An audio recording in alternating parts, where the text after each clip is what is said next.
see what the map bans are going to be like, and we'll see how that's going to work out and where these teams are taking us.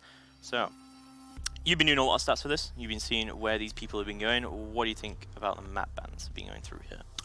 I think that there's quite a thin showing really for the maps in terms of these to both these teams, Nip and Liquid. Looking at just this qualifiers as a sample, Yep. There's only a couple of maps that have been played more than once. So to see Coastline and Consulate banned out pretty much straight away, there's not a great surprise, regarding that. Liquid have played Coast twice, so maybe that's something that Nip are thinking about with that first ban there. Yeah, potentially. So there we go. See the map picks coming through. Don't forget, slightly different how the other tournaments have been doing it recently, where it will have 2 bans, then 2 picks, and then we'll ban out the remaining maps until we get to our decider. I think it frees up the map bans a little bit, and you can't really lose the map ban phase, so we will see Clubhouse and Border coming out. 2 particularly powerful maps, I think, for both of these teams. Yeah, Club and Border, both maps that these guys have played in the run-up to this. Nip have obviously played Nip have played Club twice, so there's a little bit more there for Liquid to perhaps go and look back on, and have a bit more of a VOD review and a bit more of an idea of what, and how Ninjas and Pyjamas are actually going to play that map. Yeah, it's definitely been interesting coming out so far, but we'll see the rest of the map bans start to come through now. It's going to be between Bank and Villa, and surprisingly, it's actually going to be Villa, which is a little bit surprising to me just because Bank is such a popular map in this region. Although I think Liquid in particular don't really want to take Ninjas to Bank here. We've said it before about Bank, it can be such a devastating map if you allow the defenders to roam heavily on it, and if you allow to, if as an attacker, you've really got to commit to a full roam clear, and it can really use up a lot of time. So maybe to go to something that's a bit more, suited, like Villa. Yeah. We talked about this last night, shorter corridors, much more smaller, confined spaces. Also somewhere that really favours shields, and I know that, Latin America, they quite like bringing blitz and stuff like that, so that could maybe be playing into it a little bit as well. It's funny that you mentioned blitz, because of course we do have Julio on the roster for Nip, and he's quite infamous for his rather devastating blitz. We've seen quite a lot of blitz, not just in Latin America, but kind of overall. So it's definitely interesting. Maybe the shield play will start to come into it a little bit. Julio does start to play on that kind of flex role. Traditionally, I haven't really seen that much shield play from Liquid, though. No, maybe not so much. Maybe they rely just more on the gun skill and just being able to do executes that way, as opposed to quite rigid shield plans and stuff like that. But I think I'd really like to see some of that sort of Latin America flair tonight, and some quick gameplay, some really snappy engagements, really jumping into it. And I think these teams have definitely got the potential to bring that to the table tonight. I think a big thing as well with Liquid is last season they were relying quite heavily on Nesk. If Nesk was having a good game, he was then a very, very good game, and he would completely destroy the opposition. But if he wasn't having a good game, didn't really go out well for them. Whether that was Nesk himself or the team not being able to play around Nesk correctly is completely up to the team to decide. But I think this season they're looking a little bit better, especially with Palu being added to this roster. So I'm looking forward to how Liquid play this out. I'm looking forward to how they play around Nip, but also seeing, I think that Nip have a lot of potential to bring something weird. As I said, I feel like if you're not the dominating team going in, you kind of have to play off of kind of a bit of a weird strategy. Yeah, you've got to do something that's going to make you stand out, and that can be a good individual play, or it can come through in the form of teamwork, where you're allowing your team to really play together, and you've got that cohesion, and you're working as a well-oiled machine. And I think that that's something that maybe you would see in a team that's slightly more organised like Nip, because they tend to get themselves together a little bit better than maybe some of the teams in that region. I like your pin. You like the pin, the Ash? Yeah, it's for tonight. It was off the great success of last night. To be fair, that's true. That's right. Ash was a really key operator last night. Ash became so popular last night that he actually ended up getting banned out. So very, very interesting coming out. But yeah, Rampy Goat for all of that for last night. We'll see how it goes on last night. I've chosen the Smoke because I think that there is quite a lot of good clutches coming out from Smokes, especially England, who did quite well in the Rise game. Unfortunately, they didn't win that game, but they went through regardless. And yeah. But, speaking about Ash, Nesk, I think it has to be pointed out that Ash has come way back into the meta now since Zoe got nerfed. And I think that having that kind of frag potential from Ash is great. It's like we said, we've seen it last night. Ash has got the great ability to get kills. 3-speed operator, very difficult to catch, great gun. And last night we saw Rampy put some seriously good, but not just Rampy, we saw Hyper doing very well. Yep. It just seems whoever's got the operator at the time can do very well. I know that we've seen players like Sexy Cake very, very dominant on the Ash in previous seasons, like you say, Nesk as well. So I'm sure we're going to see a lot of Ash play this evening. Hopefully. As you say, that kind of Latin America playstyle, that heavy fragging coming out. It just looks like we're just waiting on one more person to come into the lobby before we can get into the game, unfortunately. Let's talk about the maps a little bit. Border, Clubhouse, and then Villa, if we get to it. If we do, that's it, yeah. Remember, this is a best of 3 series, so we have to take 2 maps to take it through. Liquid have not dropped a map throughout the entire... I don't think they've dropped one. No, they've not. That's bold, and it's bold as well. It's a bold statement from Liquid to say that, look, we're here to play. We're not going to mess around in the qualifiers. We're not going to mess around in any of it. We're going to go straight through, take everything very seriously. And they've done it the right way because they've played a spread of maps there as well. I think they've only played Coastline and Villa twice. So Villa coming in as the decider. That kind of plays into it a little bit. So there's going to be a bit of, Liquid are obviously happy to get to Villa because they've won it twice. But they've also played Border as well. And, we've seen Border and the way that it plays out. We were talking about this last night. It's very typical on how you attack it every single time. You've got to take control of key areas every single time you attack Border. And it's all about how, as a defender, you're able to make a nuisance of yourself in those key areas. It's not as such like a roam map. It's more of a lurking map, and you would tend to get yourself hunkered down in a position and try and maintain control of the rooms adjacent and the room that you're in for as long as you can. I think at the same time, though, that Villa is a very new map still to competitive. We mentioned this a few times. There's still a lot you can play around, and I think there's a big opportunity for both of these teams to, dry runs, all these practices they came out with. This is do or die right here. I mean, if you don't win this, you do have an opportunity, but you really want to start bringing it all out here, and there's no reason to hide anything. People talk about saving strats, talk about hiding stuff, talk about, oh, we want to save it for an important match. This is the important match. This is where you practice for.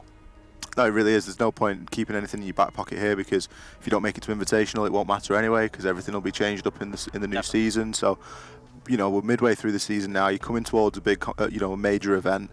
This is the time to really be nailing down the strats and making sure you've got plenty of ideas in your back pocket so that if you do use your strats and get through to Invitationals, you've got something when you're there as well, and you're able to adapt and overcome on the fly.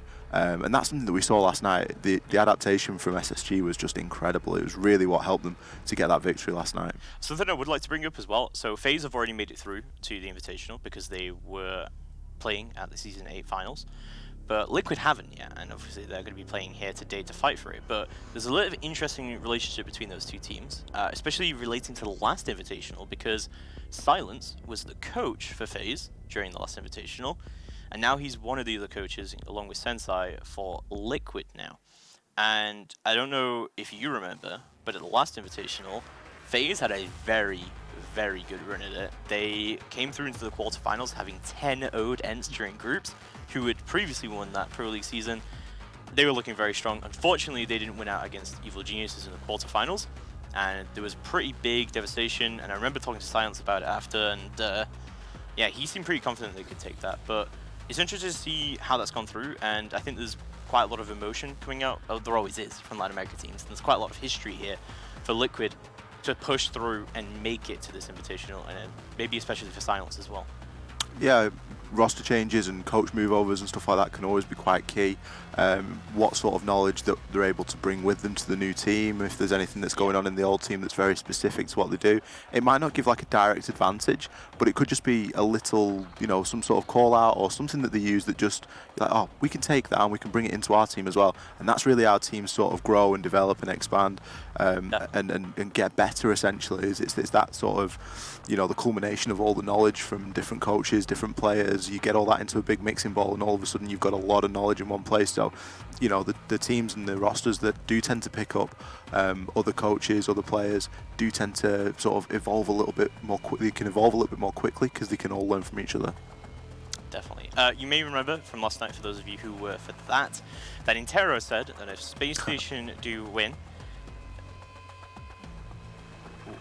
Sorry, we're just having some production that we're having a few technical issues getting the last person into the game. So as I said, Intero said that if Space Station did lose, he would drink a full bottle of milk. Surprisingly, he's decided to not make a similar bet this time. So maybe feeling a little bit less confident in his knowledge of Latin America teams there.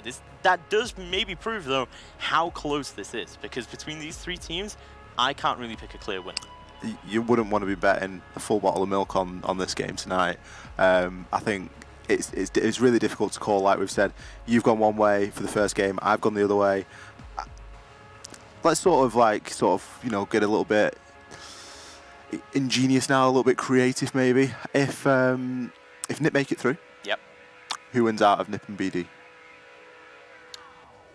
I want to say Nip just because they have already beaten Blood Dragons, but we watched that match. I don't know if you guys did. Obviously casted by Flynn, which good thanks to him for providing that. It was a very close matchup. There was a lot of mistakes coming out from both teams there. It kind of just came into a little bit of a mess, and I think that Nip just kind of said, we need this win, and we're just pushing and trying to frag out. I think that's a strategy that a lot of Latin American teams trying to fall on and just push purely off of their gun skill. It can be exciting to watch. It can make for great content, it can make for really explosive, final second, big bloodbaths and big gunfights and stuff like that, multiple trades coming through. And it is always fun to see and it's always fun to watch. But, last night we saw it a couple of times where SSG had got himself onto match point and they really struggled to convert it on Coastline. I think it was something like 6-3, I believe, or 6-2 maybe. It was 6-2, and then there was 3 rounds in a row that was taken. August pick up 3 rounds in a row purely off the back of SSG just trying to brute force the way in through one door. They were all dropping one hatch, they were all going through one doorway. It was just really trying to rely on that gun skill and getting those trades. And it is just something that's so unreliable. It's not repeatable. It doesn't always work. It's when you need to fall back on strategy and you need to fall back on plans and careful executions as to who's doing what job at that time to be able to work together as a team to make it a lot easier for yourselves in that scenario. Yeah, definitely. And I think that a lot of Latin America teams, they kind of run out of strategy quite quickly. But you look at the top 4 from that region, Nip, Liquid, FaZe, Immortals, typically, and I think you see a much more strategic gameplay coming out from them. I think that's also helped by the fact that quite a lot of Latin America teams do actually have team houses. So maybe that's helped with the cohesion a little bit. Yeah, having a team house has got to be a real big benefit for a team. I guess that it depends on what the team house is like. If it's sort of like a live-in team house, I think they could go one of two ways. It could either go really well, or there could be big personality clashes because we're dealing with very passionate players and people don't always get along in like a home environment as well as a work environment or a game environment. But if that team house just sort of becomes a place where you go every night to scrim and then you're able to go home or you go back to the apartment or whatever, it's got to be a good thing for a team. And I think it's a very careful thing to sort of get the right balance on how to use it, and you've really got to figure it out on a team by team basis. But it's got to be something. It's got to be worthwhile, and I think it really does show in the way that these guys play. It's interesting you mentioned that particular point about team houses and how it's structured, because even though they're not playing today, Red Devils, they have some very interesting things that come out of their team house. And if you don't follow their Twitter, I do recommend it, because the amount of videos that get posted from their coach as well, it's it can be a treat. There's some real personalities on that team. It can be very interesting and funny to watch. And you mentioned about how maybe it's just a team house people go to scrim. So, you can just go there and you just go scrim, or do you live there? And I think that a lot of teams do have live-in houses, but Rogue from NA, they actually live in their own apartments and then they come to a central area to scrim. I think that's a little bit of a better way of doing it, but obviously a little bit more expensive. It kind of depends on the org, I suppose. Yeah, I guess it's all about circumstance as well and where it is based. Yeah. Geographically, it could be expensive in one location or not so expensive in another. So there's so many different variables for it. But I think you're right in the sense that it's really nice to sort of turn the team house into not quite like an office, but if you can go there and you're going there for work, take it a little bit more seriously. Yeah. You're going home to relax. Maybe you've not even got a PC at home at this point. Maybe you just you go into the office and that's where you're playing, and then you come home and you just don't even think about the game. Yeah. or you think about it but you don't play it.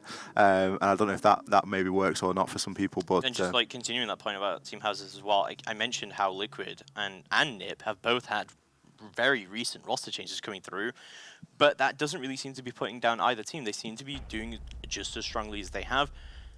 Do we think that's been helped by the team house? Is it more about the coaching? You're going to get to know someone very quickly. And if someone's maybe struggling to fit in like an online environment where you're just kind of meeting up every night for a couple of hours and you're getting in a chat and you're getting in a voice call, that's a very different dynamic to actually boots on the ground. I'm here. You've really got to get along at that point. And I think that there's occasions where people would really integrate very well into that, and that's maybe what we're seeing here with the teams that have, they've been able to sort of accept with open arms a new player into the house. Definitely. Let's talk a little bit more about what we might expect to see from Liquid here. Obviously, we've seen their new lineup come in. It's been working out very, very well from them. They've definitely been relying a little bit less on Nesk coming through and just performing for them. Palu, a great fragger in himself. And, Gohan used to be the IGL for FaZe as well. So they've got a lot of experience on their team. And you mentioned about you're going to get to know someone very well. But a lot of these guys, they already know each other very well. Yeah, I think it's getting to know someone in the capacity of like actually living with them and being around them all the time. Obviously, you're going to know people through the community and through the scene and stuff like that. So you're going to have a good idea of what they're like and if you're going to get along with that person or not. But I think definitely in terms of actually getting used to living with somebody, and that can always be very beneficial when it comes to like a team environment as well. I would definitely say that if you can just sort of get to know each other and you can play together in a team, then it does work out very well for you. And I think that Liquid and Nip both have just sort of said roster changes. No problem whatsoever. They've been doing very, very well. We're still having a few technical issues, unfortunately, getting the last member of Ninjas of Pyjamas in. We won't call them out, of course. It's just me fine. But, sometimes it just happens. Sometimes you're in the lobby, you're ready to go. People are having connection issues. It's just how it goes. That's just the beast of the game. But there's also some pretty interesting things coming out today, and I've been mentioning how I want to see more teams kind of pulling out pocket strats, pulling out these strats that they've been preparing. Is maybe Liquid less committed to that, considering that they've been going flawless through the maps now? They've been going very, very well through it so far. They're expecting to get Invitationals. Are they saving that for Invitational? We've discussed it like before. You can't be leaving anything in your back pocket at this point. If you've got a pocket strat, if you've got something that's very well rehearsed and you've done plenty of dry runs on, you've maybe scrimmed it a few times, you really can't be leaving that unplayed at this point. Unless you're just absolutely cutting through everybody and you're winning it based off gun skill, you're winning your gunfights and you're making trades. If you're able to win the game that way and you're feeling very comfortable, you've got a couple of rounds lead, then okay, maybe keep those hidden away in case you need to use them later on. But ultimately, I don't think you can be leaving anything unplayed here. I think you've got to be bringing absolutely everything to it, because these, there is 2 spots, but there's still 3 teams. So no one's guaranteed at this stage. It really is a case of bringing everything tonight and making sure that you give it your best, so that you can come out with that spot, because ultimately that's what these teams all want. If anyone's the dark horse tonight, or should I say the black horse, it's going to be Black Dragons coming through. As as we said, last season Pro League they didn't have the best performance, but neither did Liquid. So you can't really put that too heavily on them. They've not really been a team that's ever really shined that well in their region. They don't typically end up at LAN. So this is kind of a surprise to see them right at the end of this bracket. I think a lot of people were expecting Ints to be at the end of this bracket. The Black Dragons have done a good job of getting to where they are. They've really, like we said before, they've not had an easy run. They've got knocked down into the losers bracket or the lower bracket, and they've had to really fight their way through that, and they've come out on top again with another chance. And at this point, sitting here now, it's almost better to be in that lower bracket, because you're going to be facing a team that's just played a best of 3 series, either Nip or Liquid, depending on who loses the upper bracket. You're going to be playing a team that has already lost a game, so they're going to be annoyed. Now, whether that annoyance sort of translates its way in through like, I don't want to feel this way again, we're not going to lose again, and we're going to really go out and we're going to beat him, or whether they end up a little bit downbeat and like, I can't believe we lost that, and really maybe not letting go of things that have happened in the previous game. If they bring that into the game against Black Dragons and Black Dragons are able to take a couple of rounds, we could be up for like a really interesting night there with that, because I think if I could pick any of the positions right now to play, I'd be picking Black Dragon's position. I think. It's interesting as well because it's always that kind of debate: is do you want to play, from a best of three into another best of three, having warmed up from your previous best of three, getting into that competitive aptitude. And I do coach for a team, and I have noticed that about teams is that when you've already played a map, you're much quicker to get into the mood, and your comms are much better because you're warmed up on your into it.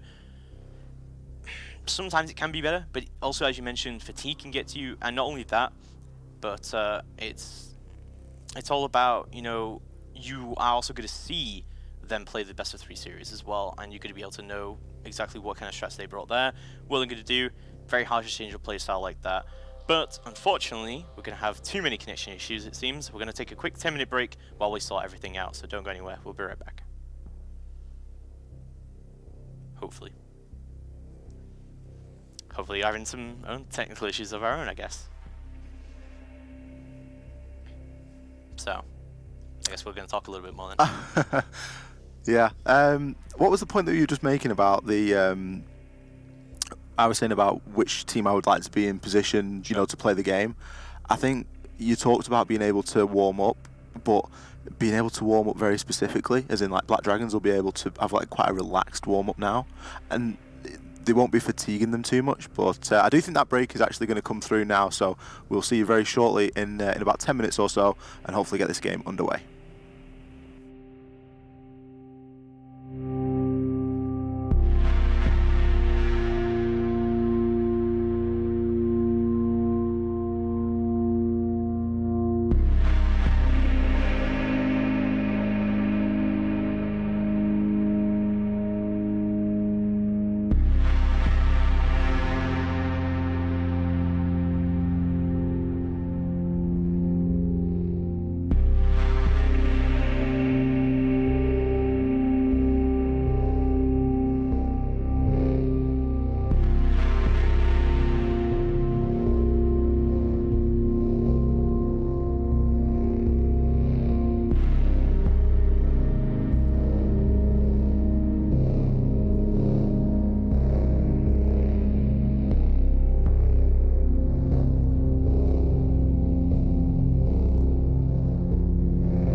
Alright then, hello and welcome back. We are now getting into Liquid versus Ninjas in Pyjamas. Sorry for that break, we had some technical issues, but we are now back to get into Border as our first map, followed by Clubhouse and Villa if we get to it as our decider. Indeed, yeah. Just a couple of players there struggling to make their way into the lobby. But like you say, James, everyone's there ready loaded in now. So it's going to be Nip versus Liquid. Yep. First map going to be Border. Yep. What are we going to see in the first couple of rounds? People kill each other. Hopefully. Hopefully. We did see a round actually yesterday where the round was lost and 8 people were still alive. So,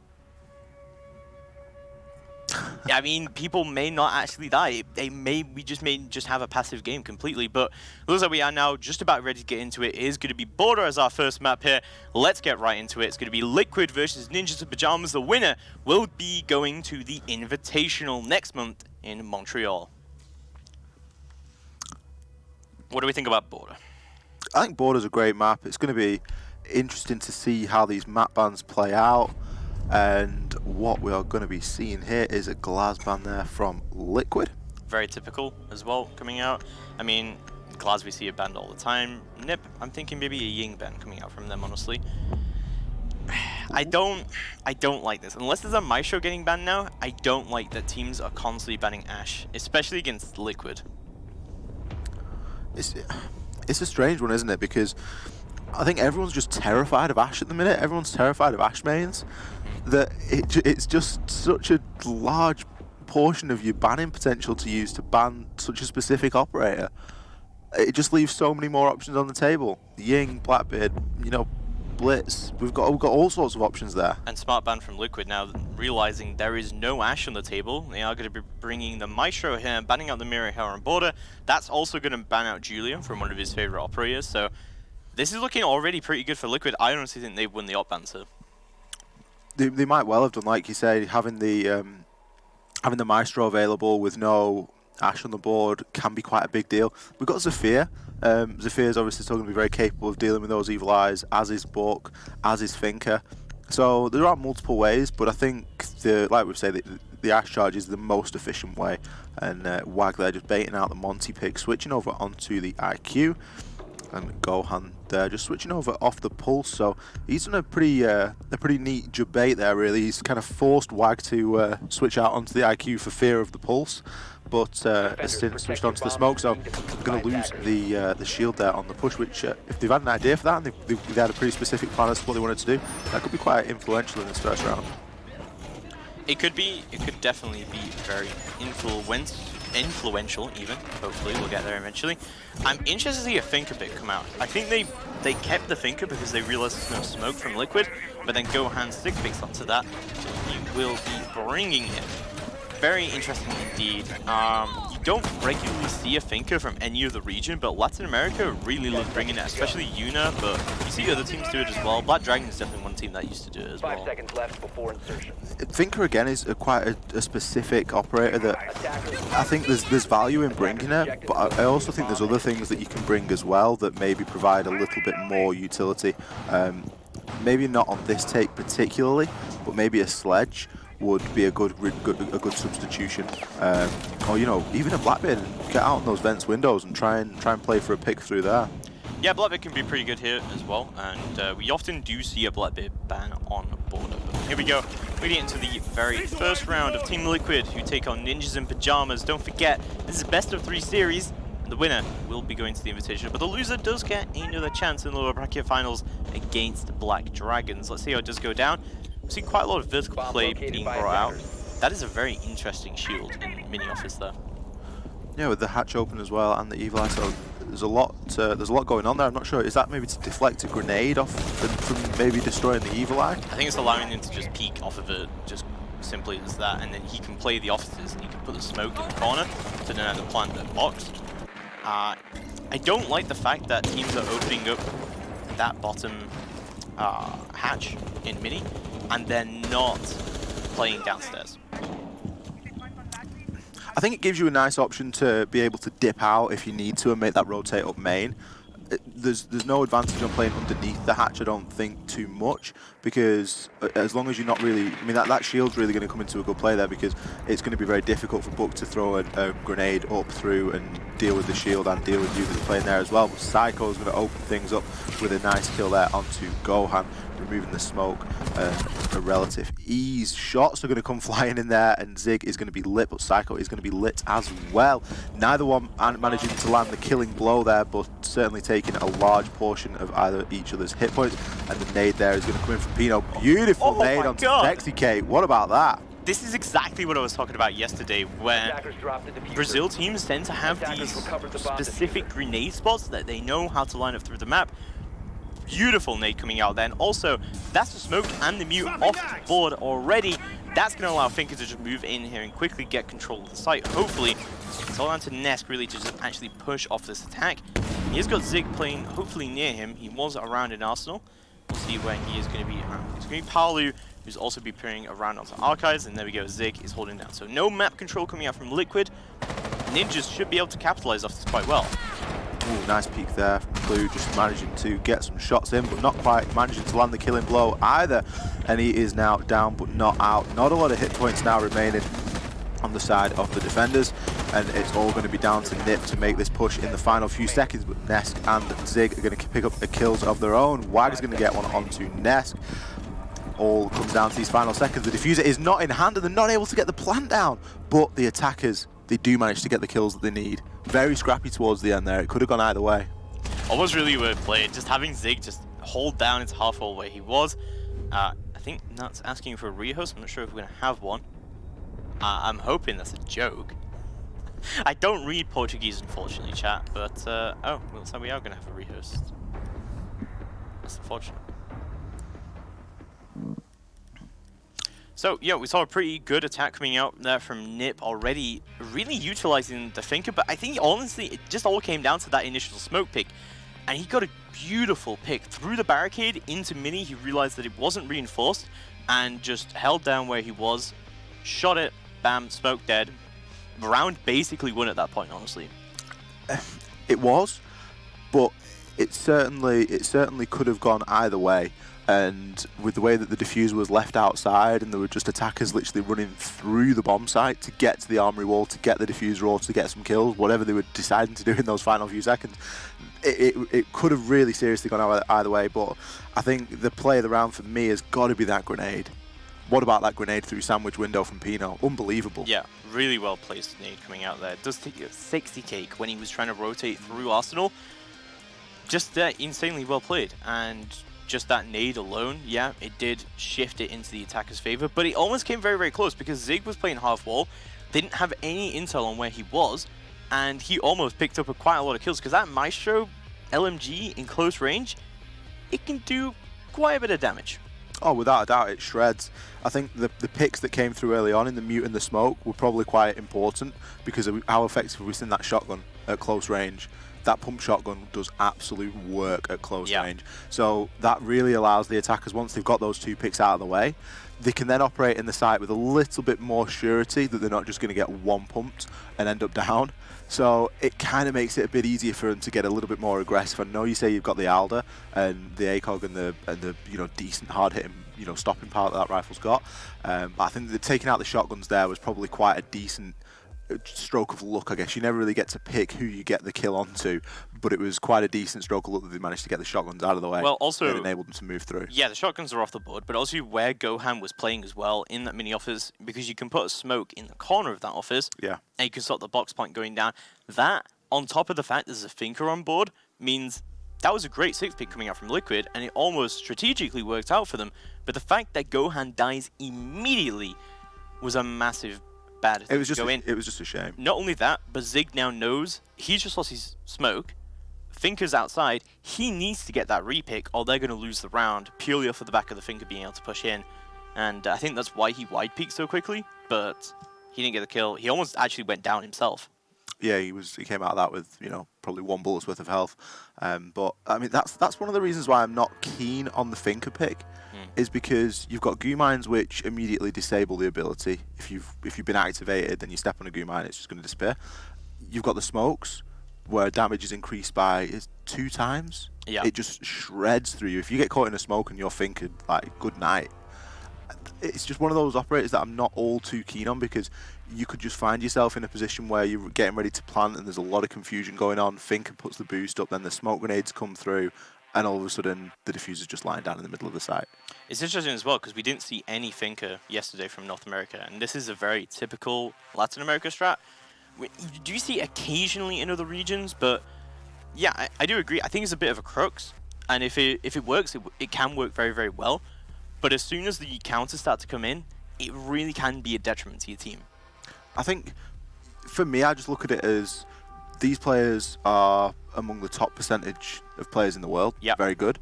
I know that recoil is something that can be controlled. It's not something that can be learnt just because of the random nature of it. But these guys are all pretty good shots. I think that's fair to say. So they're okay. Best players in the world, pretty good shots. Gunners. So to use the Finker boost for the recoil reduction, is it really that worth it? I think it is. I think it is purely on the LMG though, on Finker. Okay, so it's useful for one operator. Yep. But then, is the health boost that much worth it? Because how many headshots do we see in the game? We see a hell of a lot of headshots. I agree. I think it's helped though by the fact that if you can just rapid fire that LMG just straight, it can actually win you a number of consistent gunfights in a row if you're pushing in. You are right, like it doesn't really add much to the other operators there, but I think for the Finker buff on Finker alone with her LMG, it can be very worth it for a push, but it does center all around the Finker, and that's why I say it's a bit of a crux. Yeah, definitely. I mean, it's an operator that if there wasn't a Finker in that spot, I'd be looking at an operator maybe like a Ying, just to kind of provide that little bit of a spearhead for the attack, and something that's able to, maybe brute force the way into the site, use the Candelas, get a little bit of control, manage to push a few defenders out of the way, and move through that way. I feel like that's the kind of same scenario that Finker falls in. Like you say, activating the adrenaline surge, and then you've got, what is it, over 100 rounds in that LMG to just lay down some cover and fire. Yeah, not only that, we saw Ying quite a lot yesterday. We saw Rise use it to try and just push quickly into the site and get control. But we saw other teams use it more as zoning, as in they were putting Candelas down and they were using that to zone the defenders out, push them back, and then put the Ying straight in the middle of the site, rather than use the Ying to chase down frags, which honestly I think is a smarter way to play the Ying, because normally at that point you've still got more Candelas if you want to push further in, and you're protecting the plant going down with basically no ability for the defenders to stop it from going down, even if they have plant denial available. Yeah, and if you can get yourself into a position where as a Ying you've got a Candela left in the post plant, you can really wipe out a lot of the time on that diffuse to be able, to try and, like you say, zone out an area or push a defender that's, the time is now working against the defender to try and retake this site. So if you manage to be able to have a Candela in the post plant, that's probably the most golden hour for a Ying, if you will. And we saw Vandal do quite a lot of that work yesterday. So, and he had Candelas in a post-plant situation, and you can't really contest that, as you said. It should be interesting moving further in.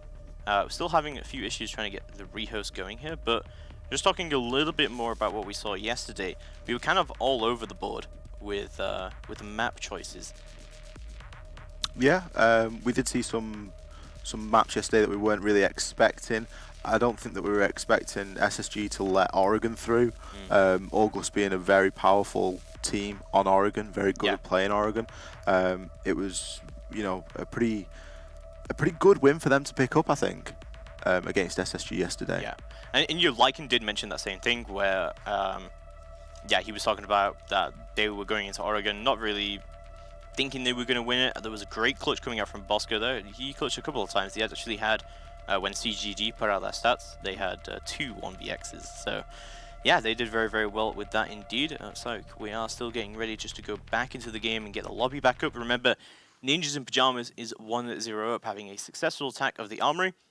We talked about this a little bit yesterday, about how when you lose a site, when do you decide to go and try something else? I reckon that I'd be advising Liquid to go straight back to Armory, purely because of how close it was. It came down to a 2 versus 2 with sort of 8-ish seconds on the clock. The diffuser was not planted. It was just lying on the floor outside Armory wall. Yeah. There wasn't, there was definitely potential for that to go either way. It all came down to a couple of picks. I don't think that Gohan dies in that location next round, purely because it was just a great pick from the Finker, but it isn't a kill that you can rely on getting each round. If the smoke's available later on into the game, or later on into the round, should I say, I don't even think that the attackers get that close in it being a 2v2 with like 10 seconds left. So I think it'd be very advised for them to go back up to Armory, give it a little bit of a better shot. Yeah. Maybe, I can't remember if they did bring the Jaeger, but maybe bring the did. Jaeger. Ness was playing the Jaeger, yeah. But maybe like think about one on that sandwich window, because you really don't want to fall to that again. I think I'd be very surprised if we see a Finker come out again from Nip. Yeah, the Finker didn't do all too much. No, I think the Finker did a lot there, just with like entry, but it's just a very specific strategy, and so it's a bit of a crux. So I'll be very surprised. I think Nip is starting to pull out all their strats, right? So, you know, talking about Nip, we are going to get back into this map. It's going to be Border. Ninjas and Pyjamas are 1-0 up right now. Good luck, have fun to both teams. Hopefully we get back in sooner rather than later. We're going to get in a few seconds, hopefully. The time is ticking, of course, and we are getting in right into the game now. Thank God for that. We're getting round number 2 underway. It's going to be Ninjas and Pyjamas versus Team Liquid. Ninjas and Pyjamas looking very, very good for themselves right now. And as you suggested, the Ying is going to be coming out from WAG. Nice. And again, 6th picking off of the Blitz. Although of a shield. I would have liked to have seen the Blitz, I think. I think I'd have liked to have seen the Blitz, maybe more than I'd have liked to have seen the Ying. I really think that when Ninjas bring a Blitz, they almost always bring it on Julio. They don't bring it on anyone else. WAG is a great shield player, but I think Julio is such an iconic Blitz at this point. I'm not sure. But, I mean, he's done some devastating work on Blitz. He's definitely one of the better Blitz players in the game. Blitz is a great operator for Border as well. You can really take over some good control.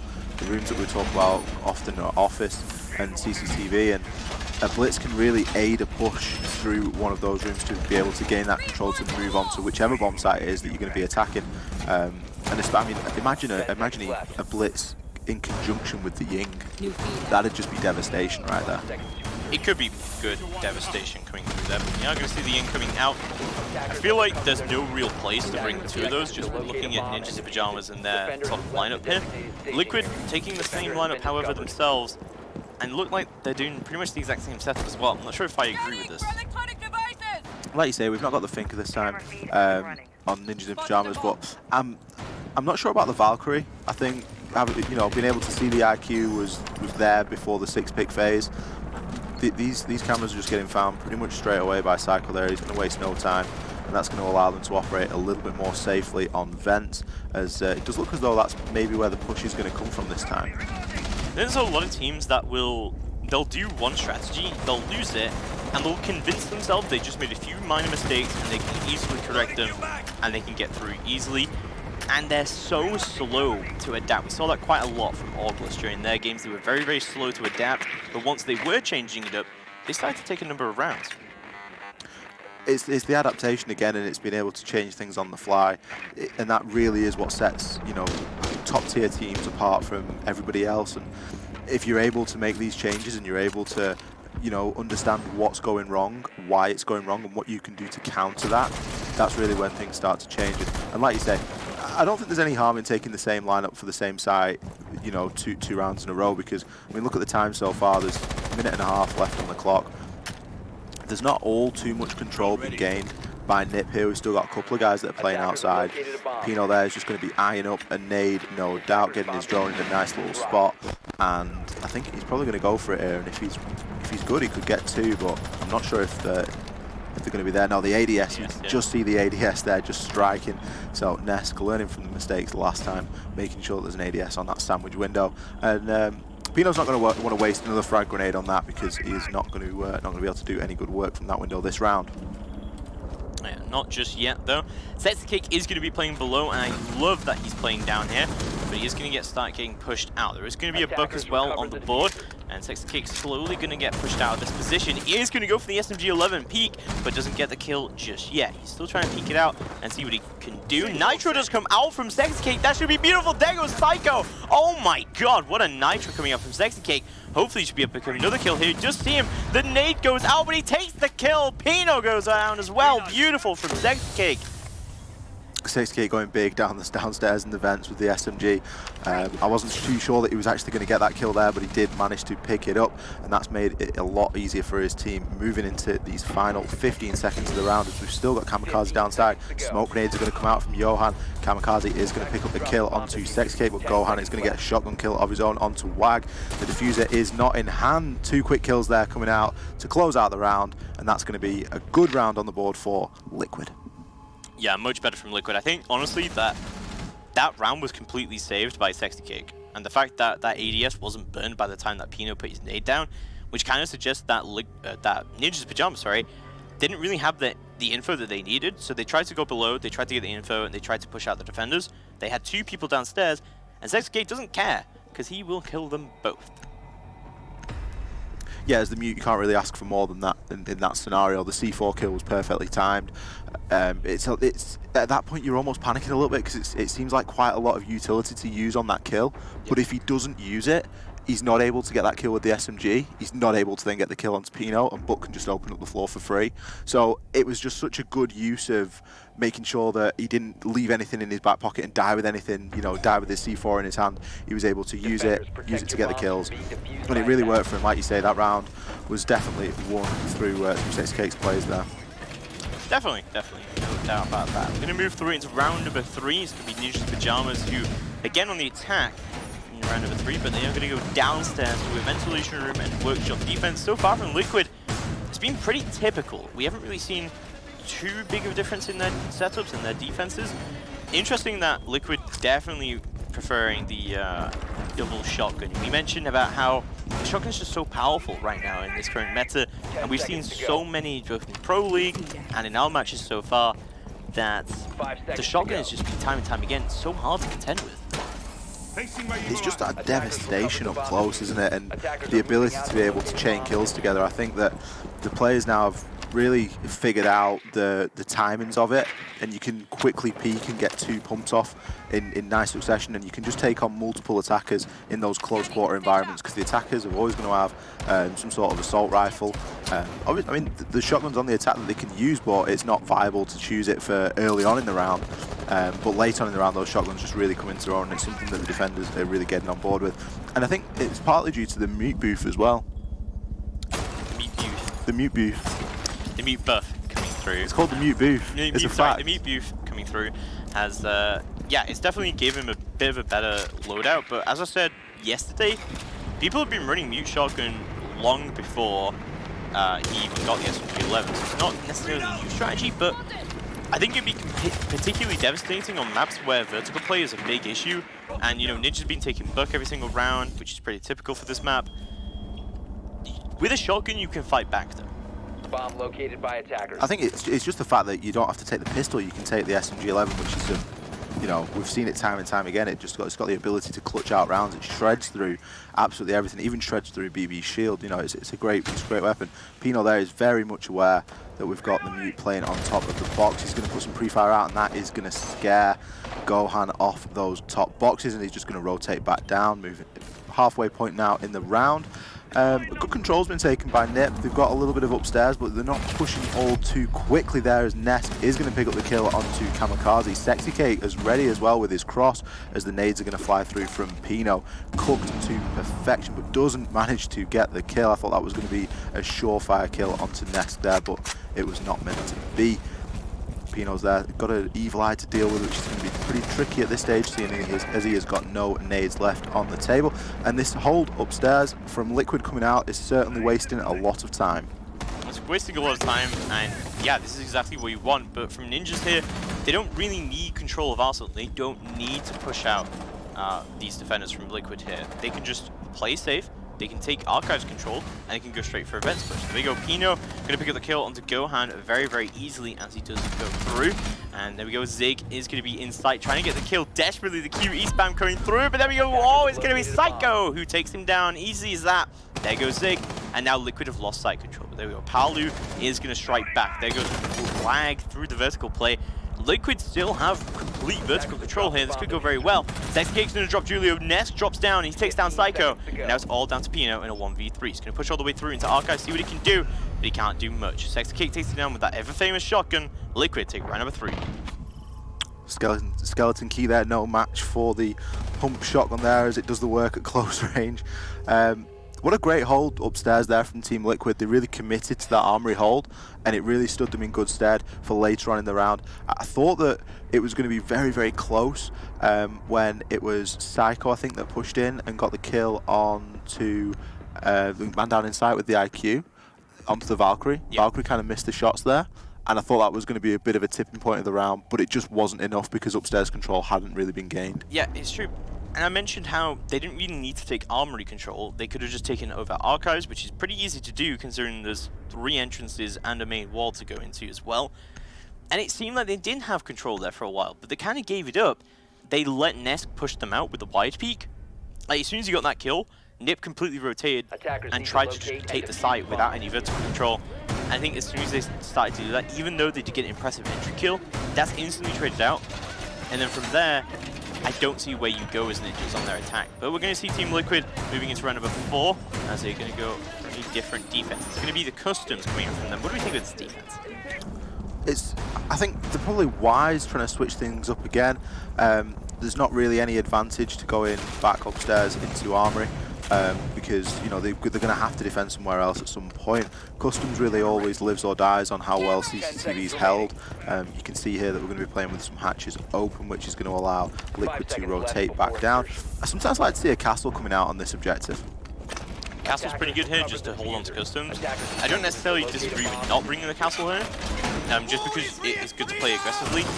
I really like that Sexy Cake has impacts here, and some people may be like, what are you talking about? What are you talking about? It's so good for just opening up surprise angles just all of a sudden like that. And if you don't need the barbed wire, I would definitely suggest bringing the smoke with impacts.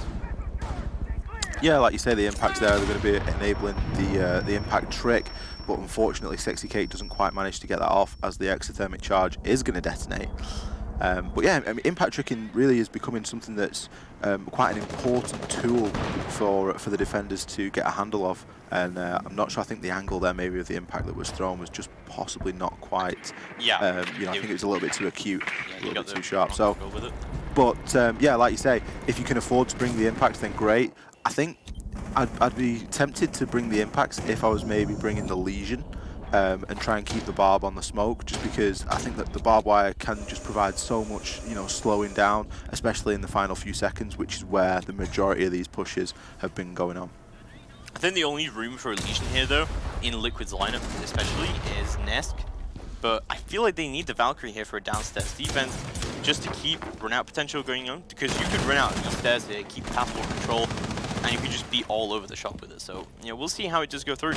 Nip are making good progress on their attack, and that is exactly what they needed right now. Pino going to pick up Nesk for free, and that's looking much, much better for them. That's Arsenal control going into their favor. Psycho does pick up Zig as well, and now it's a 3v5. All of a sudden, not looking too good for Liquid. They're starting to drop like flies, and they haven't had a single refrag. No, and when you're holding upstairs, you really can't be letting those kills go without a refrag, because it's only going to be Sexy Cake now playing on site on his own. Going to get a kill there onto Psycho, and now it is a 4 versus 3. Although not looking good for Palu there in CCTV. He's going to have to rotate down at some point. Gohan there just getting harassed by the drones. They're going to have a very good idea of where he's playing at this point, down in vents. And he's just getting ready to be pushed through from Wag, who's going to be playing over near bathroom. The kill there is going to come out from Wag. 4 versus 2 now, as Nip now they've got a lot of time to make this execute happen. Sexy Cake's got smoke, so he's going to be able to deny a little bit of time there onto the hole that's open through passport. Diffuser's going to be picked up. Julio's going to pick up that kill onto Sexy Cake, and it is all now down to Palu. He's still upstairs. He's still playing for his life, trying to get some picks. Flash grenades now are going to come out, and he is going to get hit by that. He's only a couple of bullets at this point, and the plan is surely going downstairs. But Pino, it's not going to matter anyway, because he's going to pick up that final kill. Great attack again coming out from Nip. I feel like from Liquid, they relied quite heavily on the impact tricking coming out on detention, and as soon as that detention wall was opened up and they had another exothermic charge to open up passport, because you can impact trick passport as well, and I really thought that's why he was bringing the impacts, because detention is quite a hard angle to contest, and at the same time you can go for a crouching thermite, and I'm pretty sure you can't impact trick the crouching thermite there. It's a difficult one because if the thermite charge goes off, you've really got nowhere to go. You're going to have to go through, you know, tight doorways and tight angles to be able to get out of there. So you're not actually going to be able to escape with your life if you're unsuccessful. I think the main problem there for Liquid was they just weren't trading the kills out upstairs, and they couldn't rotate off upstairs because if they gave up all that, you know, so much control, Buck was just going to open up the floor and it was going to be a nightmare downstairs. So they really just left themselves with no position other than to just try and hold upstairs a little bit still, but then people on site were getting pressured downstairs. So it was just a really impossible position. But I love the shield now coming out onto WAG in the form of a Monty. Yeah, I'm glad that he stick-picked off the Habana here as well, just because I'm not a big fan of too hard reaches on this top floor attack. I think a lot of people do prefer this sort of two-pronged attack, something that a few North American teams do as well, where you open up onto Archive's wall as well, but your main take comes from box. I don't mind it, although, you know, also bringing Habana here, you can open up back a fountain, but these days, and you can see Liquid is doing it as well, where they're going to place these DB and they're going to play it as if there was a mirror on 90, but obviously it's not a mirror. So, and there's no bulletproof camera from them. They do have Maestro, and I'm assuming the Maestro is going to go into 90. I really don't like that Maestro from Zig. I get why he does it, and that's a fairly popular Maestro to do these days, but it just seems so easy to get rid of when there's Zofia on the board. Yeah, I must admit, I'm not 100% keen on the setup coming out at the moment from Liquid. But, you know, we'll have to see how it plays out. You know, you say that it's easy to get rid of. It's going to involve, you know, Kamikaze actually getting to that point, and here we go, we're going to see him now getting onto the rappel.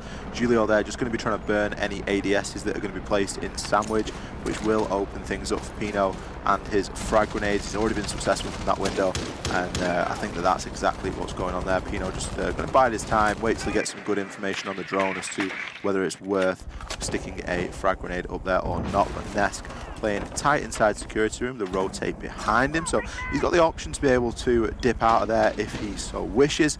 But there's a lot of stuff open here coming out from Liquid, and I do quite like it because it's going to make the push a little bit difficult for Nip. It is going to make it a little bit more difficult, but we're going to push through further into round number 5. Just about halfway through the round now. It's not looking too good for Nip. They're kind of all over the place with this attack so far. They haven't really achieved any major objectives. I was kind of hoping that someone would have rotated around Locker Sandwich now and tried to go for that nade, but I think they're waiting until they actually have control of box first, which, you know, isn't necessarily a bad thing to do, because as soon as you have control of box and you're pushing into armory and trying to go for the plant, then you're going to have to play someone in offices, and I'm pretty sure Nip are really hoping to pick the smoke so they can just push in with the Montaigne quickly. That we can say about this Evil Eye that you were mentioning earlier, it's going to be able to easily spot the Monty as he comes through to Armory Wall, and Gohan there, like you say, very well positioned there to just whack a smoke on the other side of that reinforced wall and detonate, and that really is going to slow things down, and it'll make the Thinker pretty much useless at that point, because obviously the Thinker boost is going to affect everyone. Here's the grenade that we've been waiting for coming out from Pino. I'm not sure if it's going to hit a mark or not. It does manage to take down Zig, so that's going to enable the push to come through a little bit, because that Evil Eye is now going to be out of the game unless Zig gets revived, which he does, but Psycho's going to get a grenade kill of his own onto Palu, followed up with a kill with the LMG onto Gohan, but meanwhile WAG has been able to push his way fully into sight, and he's now able to harass Zig. Kamikaze there picking up that kill as Zig is forced to move on. Nest getting the kill though onto Kamikaze, and WAG trading that one straight back out, all now down to Sexy Cake. He has not got the shotgun this time. Is he going to be able to catch somebody on rappel? He is. He's going to pick up that kill onto Pino. 3 versus 1. The diffuser has gone down. Thinker Boost has also come out, which is going to make it even more difficult. Psycho going to pick up that final kill, and that's going to be a round on the board for Nip. Really well played from Nip coming out there, especially with the fact that while they didn't pick the smoke, they did pick Zig, and I think Liquid made a really bad choice in the fact that they tried to go for the revive and they tried to push through, because now, even though they did get him up, that is just removing spacing. That's essentially turning it into a 3v5 as the push is coming down. So I think that Liquid made a little bit of a tactical error there and tried to go for the revive when potentially they should have not have, and then Psycho just runs to the side and gets the kill. And that's exactly what I was talking about with Thinker being the crux. That even though Smoke was still on the board, Psycho was still able to do so much damage with the Thinker here. And I'm still so surprised they're still bringing this. It's difficult, isn't it? I think the thinker was so well timed then, it really didn't come, you know, it really didn't give them any detriment whatsoever. But yeah, I'm surprised that we're still seeing the Valk come out. I mean, I'm not sure how effective it's been at this point, but having said that, I do very much like that Nesk's over on the Legion now. Well, they did this exact same lineup when the last time they held onto Vent, and they held it pretty much completely up top. The last time though, that Nip, they didn't get control of upstairs. They kind of just got pushed out by Nesk, and then they just tried to rotate down below, and they just tried to push there instead. They got completely decimated by it, and that was kind of the end of the story for them.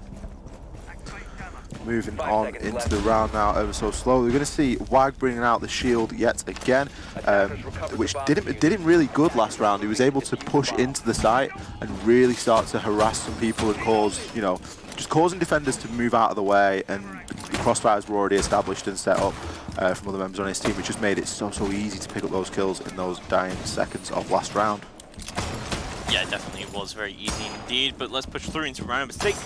This is going to be the final attack round coming out from Ninjas in Pyjamas. I would say that border is very, very even. It's 50-50. We talked a little bit about this yesterday. And I think that if it's a 3-3 scoreline, that's completely fine for Liquid. If it goes to 4-2 to Nip, that's a little bit worse. And that's definitely not the scoreline that I would be expecting at this potential. But we're going to see Liquid, they've already taken this defense once successfully, but I think this is more Nip defeating themselves than anything. But now it looks like they have a little bit more control than they did last time. You can see there the goo mine's already picking it up onto Psycho. Psycho going to be already about half health, so he's had a little skirmish already this round, and lost a couple of hit points for his troubles. Got Palu there, just going to be on his evil eyes, just figuring out where this push is coming from. Beautiful peek there coming out from Sexy Cake. What about that onto Pino? Great operator to take out pretty early on in the round. Going to lose the frag grenades, and I think Pino's been getting some decent kills as well. So great early pick there from Sexy Cake. He paid for it a little bit. He did lose a couple of hit points for it, but he can get reset now. There's plenty of time left in the round, and he'll be back up on half health in no time. In no time whatsoever. It's going to be Psycho just pushing through. Finger buff does start to come out. Nip desperately need control of this upstairs area, and this, if a smoke comes out now, that's going to be devastating. I'm pretty sure that Gohan still has a Nitro up on the board, so that could be very, very good indeed for him. But Psycho going to push all the way through onto the opposite side to see what he can do, and holding desperately down onto the mini office. He's cut off the rotate completely, but Nesk still looking very strong. Oh my god, what a shot coming out from Nesk. He just deleted Psycho from the game. Now it's a 3v5, and Liquid looking very, very strong to take this round right now. Ninjas, you can see, they're rotating again, but they have nothing to push out these defenders, and Nesk just gets another kill. Julio now trying to make something work in the bathroom, but he's going to come up against the shotgun. Doesn't manage to get it done. That's going to be Julio picking up Gohan, and Sexy Cake getting another one, trading it straight back out. It's all down to Wag on the Monty. He's left with not a lot of choice at that point. Paolu's going to pick up that final kill. Great round for Liquid there. A great round indeed coming out from Liquid, and that is exactly the scoreline that I was expecting here in the first half. Let's go through into the second half now. Liquid are going to be on the attack now here on border. As we move into round number 7, it's going to be an Armory, Lockers, and Archives defense coming out from Ninjas in Pyjamas to start with. And a pretty typical lineup coming out from them, although they are bringing the Bandit, which is interesting. Which, you know, we don't really normally see a Bandit here anymore just because it's so hard to Bandit trick that Armory wall.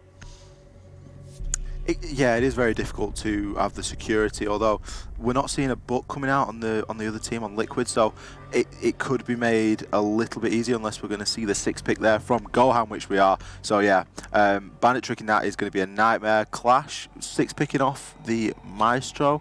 I'm not sure how much, you know, how worthwhile that actually is at this stage.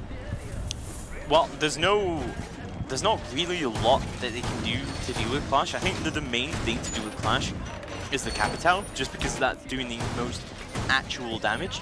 Zofia charges, yes, but Zofia at this stage is kind of used more for ADS than anything. And yeah, maybe they were hoping that the 6 pick would come out.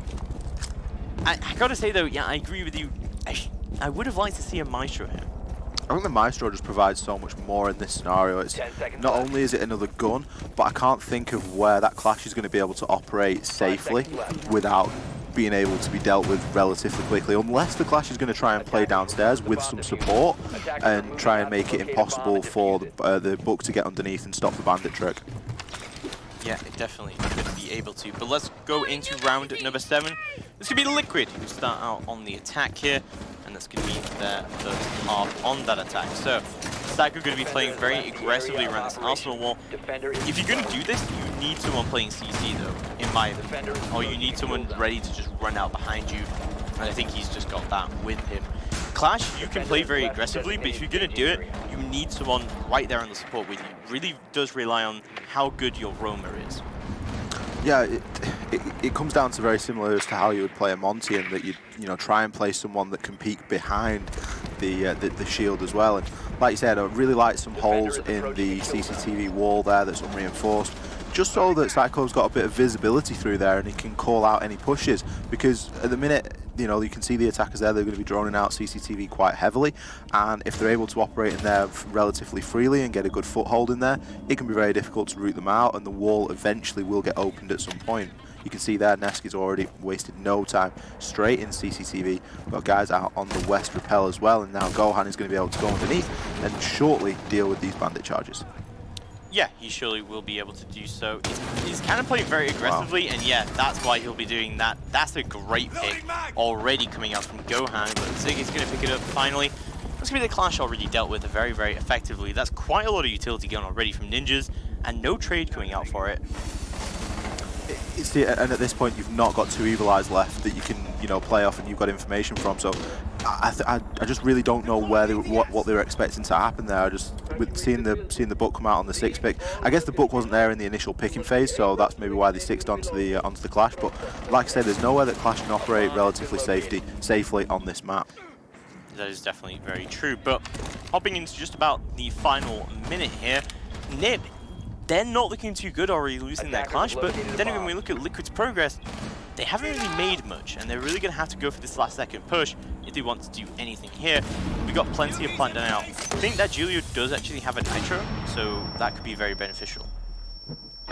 Oh, Wag there just taking a heavy amount of shots as he's going to throw another Toxic Bait out into the fray just to try and stem the flow of this push. Gohan there going to pick up that kill onto the smoke. So the smoke canisters are going to be no more. Julio just trying to put some shots and trying to find something, but Kamikaze does manage to find Palu, and he manages to get a rotate off as well.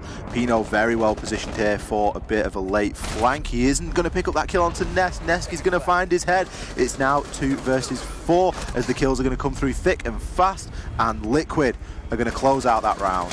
I think that entire round was all Gohan, honestly. He killed the Clash single-handedly from below. He also got the pick on half wall, and that meant that Liquid could move very thick and fast, just all the way through. That's one of your phrases. I'm using your phrases now. I'm turning into you. I can't believe that there was no roam presence downstairs.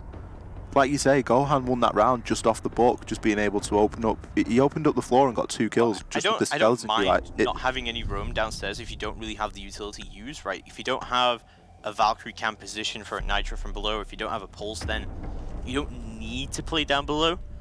But I would have liked to see maybe some holes opened up from below, from above, sorry, to stop him from getting so far in and just doing that. I mean, you can open up a hole on a half wall, and you get an angle from there onto the front door sort of hallway. And if someone had been playing half wall and looking at that, whether they were or not, we didn't quite get to see. But if that had happened, I think they would have been able to pick up the kill onto Gohan, and I think that was a major flaw that either they hadn't opened up holes or they weren't paying attention to them very quickly, and Gohan just gets all the way in there and he gets a really early good pick. Yeah, and it's interesting because you can see there the scoreboard shows he has only got 2 kills, so they were in that last round. So he's obviously flourishing a little bit better on the attack than on the defense. And it just goes to show how powerful Book is as an operator. If you're going to let him operate on a operate vertically like that, kind of unchallenged really at that stage. I guess there's no reason to have everybody playing on the site either, so there's definitely potential for letting the Valkyrie or maybe even the Jaeger, once the ADSs are down in the site, play in that downstairs area. Yeah, we'll see how this is going on as we move into round number 8. This is looking particularly dire for Ninjas in Pyjamas. They had a very uncoordinated defense, and I really just didn't enjoy their setup, but hopefully a little bit better this time. I love this drone from Zig. This is going to allow him to drone out completely onto open office, but oh, Kamikaze is going to see exactly where it is. He takes it down. I'm kind of surprised that we're seeing a Twitch. Yeah, with Mirror not available, it's not every day that you see the Twitch, but I guess the F2 is arguably one of the better guns in the game in terms of, you know, damage and fire rate, and obviously accuracy as well. So he's able to get rid of some of the static cams, which, you know, that's neither really here nor there. They're usually dealt with fairly swiftly. Julio going to be kicking things off with a kill onto Gohan. So Julio obviously there playing downstairs, saying, nope, not today, Gohan. We've seen what you can do with that book from underneath, and I'm going to shut that down relatively quickly. The Docby as well has sort of sneaked in there under the radar. There's a lot of changes coming out from Liquid, considering they had such a successful round last time. Yeah, but I'm not necessarily against that because, you know, as we talked about adaptation coming out, I think Liquid are pretty good at doing that and, you know, not just shutting themselves down with it. But there we go. Palu going to move all the way in. He gets Waggy's Kamikaze as well. That's a 2K from Palu. He moves all the way in as a Twitch. And I guess, yeah, that fragging power of the F2 just really coming into its own. That's already the smoke off the board so early on. You just can't argue with that weapon at that range. He's able to pick up 2 really nice kills there. You can see a Docby call came out in and amongst all of it as well, which is going to no doubt give the attackers a little bit of intel as to where these remaining defenders are. Pino there is going to be playing downstairs, just kind of biding his time, going for a nitro rip. It doesn't look like it's going to hit, but if he's going to have to detonate it to find out, nope, doesn't quite manage to hit anything with the nitro, and that's certainly going to have alerted the attackers to his presence. Another phone call comes out. He's definitely going to be able to be heard, especially with that hatch open as well. Final few seconds now, and the push is going to start coming out. Smoke grenades are coming in thick and fast, and the plant will no doubt start to go down. Julio with the nitro toss doesn't manage to hit his mark, but it will have opened the soft wall. He's going to make his way all the way inside and get the kill onto the man with the diffuser. Psycho is down in the background. Palu and Ness picking up 1 each of their own, all down to Pino now. He flicks onto Palu's head and picks up that kill. 1 versus 2. The diffuser has been picked up. There's plenty of time left for the attackers, and the plant is going down. Sexy Kate now is watching this angle for Pino. Pino went outside, exposed himself. Sexy Kate is going to take his head off for his troubles. Brilliant round there from Liquid. There was really good intel though coming out from Ninjas, and I think that was what Liquid failed to really deal with effectively, because they were all over the place in archives trying to get that plant down desperately, and this is the big disadvantage of having smokes when you don't have a glass available. Is the defenders can just push through the smokes and get quick control, and we saw Julio do just that. If his nitro had gone a little bit deeper and he'd done it through the door rather than onto the wall, he potentially would have picked up a double kill and turned that entire round around for Nib. Yeah, it was nearly the play of the round, but it just didn't quite manage to come all the way through. I'm not sure how though, because the kill, you know, you would expect to get a kill onto the guy with the diffuser in the site at that stage would have been absolutely massive. It was just purely down to positioning that he was able to be refragged pretty much straight away, and the way that Liquid had set themselves up from other angles as well, and the fact that they had a bit of a man advantage at that stage as well. Everything kind of just played into their favour at that point. And it's looking pretty good for Liquid now. We're sitting on a scoreline of 5-3. They're 1 round away from match point. They're yet to lose an attacking round. And we're going to have to see. Ninjas and Pyjamas are desperately trying to find something new here. They're going to be taking us downstairs, and you know, armory's really not working for them, so it makes a lot of sense to go downstairs. Yeah, as we said, teams will typically go to a different site when they start to lose one site 2 times in a row. I haven't really seen anything. I don't think I've seen a single team yet during the qualifiers who haven't followed that pattern. So it's pretty typical indeed, and this is kind of the angle I was talking about. Not this way, but if you look behind where Pino is right now, I'm just kind of disappointed it doesn't open up that angle, because I think it's such a powerful area to contest from that front area. And I really don't see, because they do have the castle, but I don't think there's a castle actually down on Vent's door. No, castle on Vent's door is pretty... I don't know, a castle on Vent's door goes either way, I think. I think it's much more beneficial to use the castle on Vent's window. Because if they manage to get control of the window and they can hold an angle onto the rotate and the door's castle, you're going to struggle to retake that, especially if you're not already upstairs. Yeah, that's definitely very true. Palu going to get away in here, and he's actually going to take out the Bandit charges already. Bandit does find his drone, but that's quite a lot of utility off the board already coming out. and they're going to know he only has 2 shock wires left remaining. He will put both of them down. That means he can't bandit trick now, but there is no Thatcher coming out from Liquid, so it might be a bit difficult for them here. Yeah, they're kind of sort of looking around, trying to find the answer at this point. I think Palu's going to have to risk another drone, but there's absolutely no way that Psycho's going to let him get away with this. He is going to manage to get one and both of them with the aid of a flash from his teammate, and he's still got his drone alive as well. No doubt now, Psycho is going to have to, you know, sort of back off a little bit in Armory.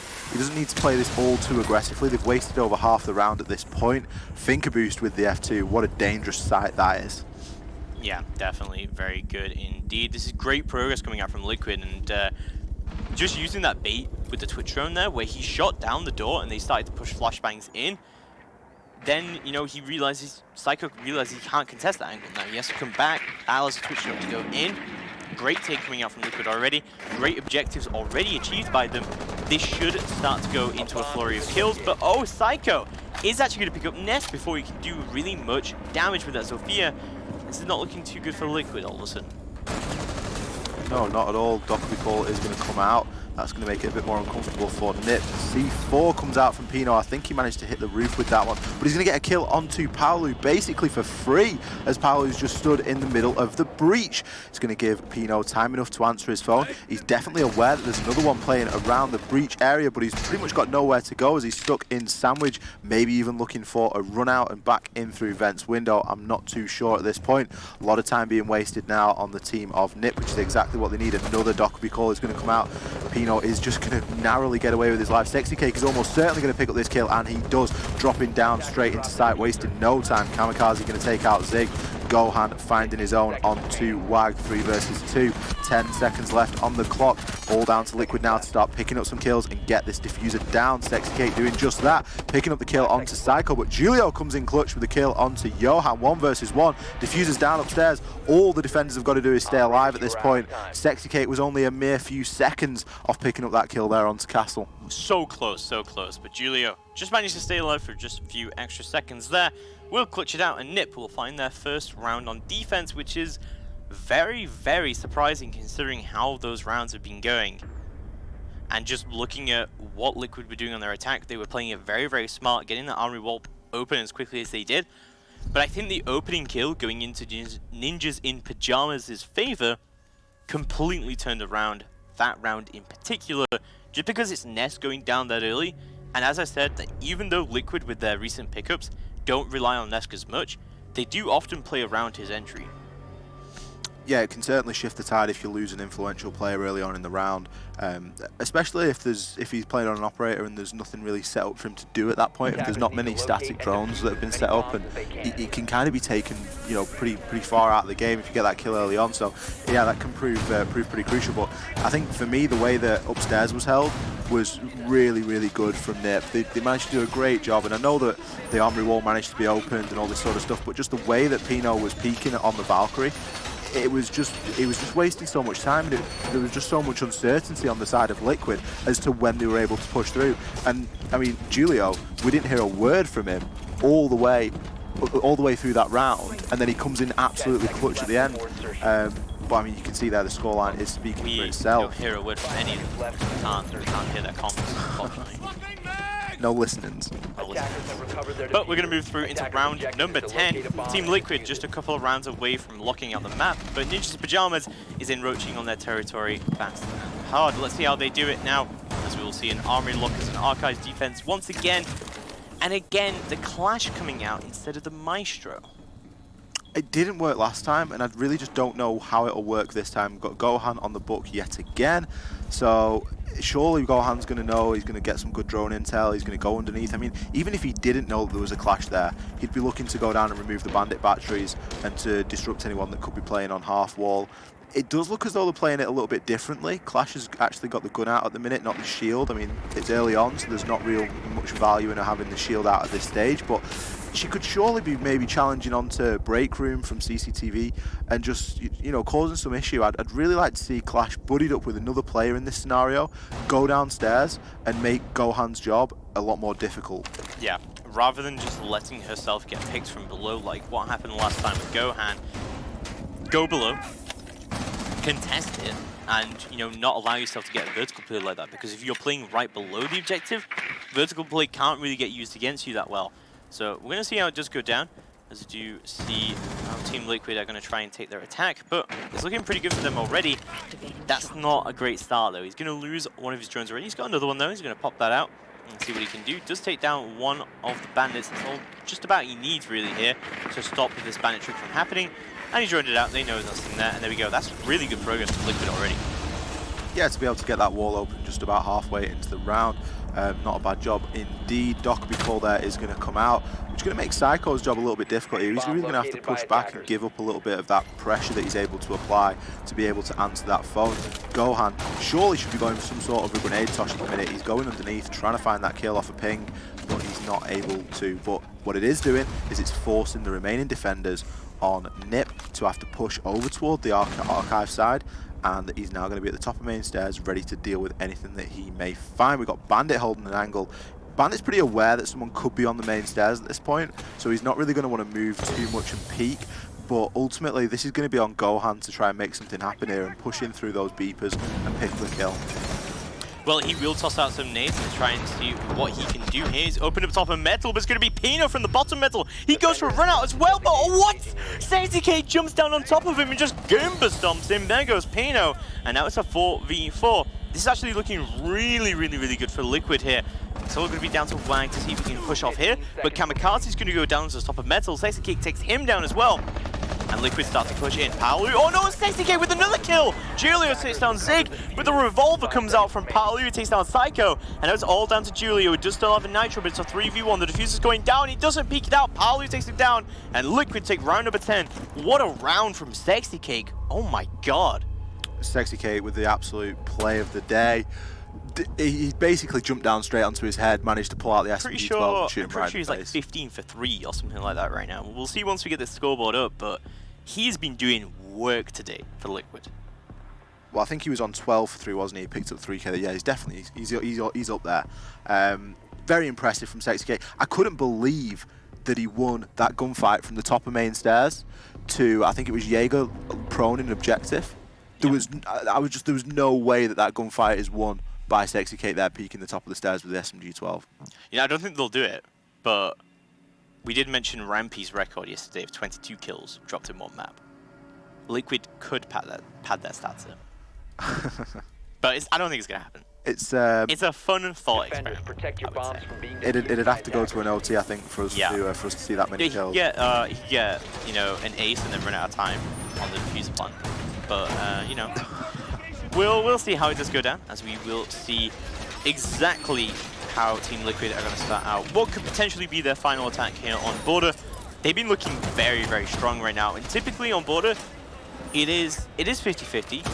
But I would say that it does come more down to the defense, and seeing so many attacker wins in a row, I think a lot of it has come through not just from the entry from Nest, but SexyK's ability just to completely win every single gunfight he's been put into. Yeah, SexyK picking up the kills when it matters. He's playing Dockerby as well, which you don't really associate that with a fragging operator. That's usually an operator that you're going to rely on to apply some smokes, apply some phone calls, get root out some roamers. But I mean, Dockerby's guns aren't known to be fragging weapons. You've got a DMR and an SMG-12 with crazy recoil, but he's really able to make things work right now, and he's doing very well. I mean, we saw a very equal split in the first half of this game, 3 rounds going either way, but as soon as Liquid have got on the attack, they're just tearing away with this. They've won 3 rounds on attack now, having only lost 1, and they're very well placed to take this first map of Border. They are very well placed indeed. It is going to be round number 11 getting underway. Liquid 1 round away from taking their first map on the path to the Invitational. Let's see how they are going to do it out. You see drones are going to be coming out here from Paolu, and the exact same strat coming out every single time from Liquid, although this time they don't have the Bug, they do have the Thatcher. Yeah, I don't know if they're trying to really guarantee this wall being opened in the Thatcher, but we've not seen all too much that the Thatcher's going to be able to deal with, maybe aside from disabling Evil Eyes. But a bit of a strange pick to bring out at this stage, seeing as the book seems to have been doing so well for Gohan this far. But the armory wall is going to get opened nonetheless. Paolu going to be holding that, just looking for some kills if he can. ADS there just going to get burnt out, possibly from the EMP that lands perfectly on the window. You can see there Gohan taking all of his grenade throwing experience for that one and getting the job done. Psycho going to pick up a kill onto Nest, which is a pretty big kill because Neska's been doing some good job, as we've mentioned, on the entry. So that's going to remove Zafir, and that's going to remove a lot of ability to be able to tell where players are playing in the site with Zafir's lifeline. Obviously, it explodes as soon as it's near somebody. So that's always a good indication of if someone's playing a tight corner, if you've got yourself to a position where there's no drones left, maybe. But a bit of a slower push, despite the fact that they've got a lot of control so far. Gohan there just looking for a kill, maybe into offices. Sexy Kate getting away into the CCTV there, and it's surely going to come pretty soon under the covering fire of the smokes from the Dockerby. It should do indeed. The smokes are coming out, but we did mention it can be a bit of a crux. When you have smokes and you don't have a glass that can look through them, but there is a maestro on the board that can look through the smokes for the defenders. The defenders can actually play off the attacker smokes very, very well, but Wag is going to go down as well now. See the smoke off the board. That is a very important pick coming up. But Julio going to take down Palu, instantly trading out the kill from Palu there onto Kamikaze. Gohan finds one of his own and turns it into a 3v3. But Liquid are kind of all over the place right now, but Zig is going to make his entry. There goes Julio. Now they have Armory control. Now they can start going for that plan. Dokkaebi calls do go out. See smokes going through as well from Wag. And oh my god, Cypher just shuts down Gohan. He tries to move all the way through into the hallway. It's a 2v2. The repels come in. Sexy Cake covering the plan as it starts to go down from Zig. Sexy Cake just being prone here in sandwich. They don't know he's here, but now they do. The SMG-12 comes down, but he can't get the spray just down. The diffuser goes through. Zig gets the kill into Wag, and that's a double kill from him. Zig! Oh my god, he clutches it through the 2v1 from the captain himself. Liquid do take the map 7-4. Zig going absolutely nuts there, picking up that final couple of kills. I saw the shotgun come out and I started to think to myself, this has got to be a round on the board for Nip. They're going to use that shotgun in the close quarter environment. But no, Zig there coming out with a really clutch couple of kills toward the end. Sexy Kate doing a great job of defending the plant. You can see there 15-4 for Sexy Kate. Paolu sitting pretty on 10-6 himself with a handful of assists. And I think that that's a very fair showing for Border. They did a great job, well, Liquid said, sorry, did a great job of really stepping things up there on attack. They didn't let anything to chance on attack for themselves. Yeah, they definitely did very well. And to talk about that last round just a little bit, it was just absolutely incredible coming up from Liquid. I thought that as soon as Liquid, they got control of Armory, Zig got a great entry kill coming out from that. At that point, you got to be thinking from Nip, we have to rotate, we have to push. It can just end really, really badly coming out from you otherwise. And yeah, where do you go from there? Well, there's not a lot of places that you can go. I mean, looking at the first half of that map, we saw Liquid had a pretty good start. I think, you know, Nip won the first attack onto Armory, which was a very good round, but as we did comment on at the time, it came down to a final couple of second push. It came down to a 2 versus 2. No time left on the clock. The diffuser was, you know, outside, not being planted. Liquid then really switched things up and managed to pick up their defensive round. I've got written, Sexy K got a 2K downstairs, bit of a mouthful, but that was the round. Mute, shotgun, SMG-11, nitros, really good use of utility, really, you know, smart plays there. And then from then on, it just seemed to get a little bit better for Liquid. They managed to pick up vents. 2 rounds then went to Nip, but then after that, Liquid just started to run away with it. And as soon as they got onto the attack, they really came into their own. And I think that the way that they worked together on attack and the way that they were droning, the way that they were using the utility for each other, it just showed really, really good teamwork. I think the entry as well, particularly from Nesk and Sexy Cake, was pretty on point. And Palu, moving on to the Twitch, we thought was a little bit controversial, but it allowed them to quickly get open Armory Wall. It completely just stopped the bandit tricking coming out from Julio and Nip, which, of course, they were trying to hope to slow down the attack, but it didn't slow down at all. You can't slow down the Liquid attack train.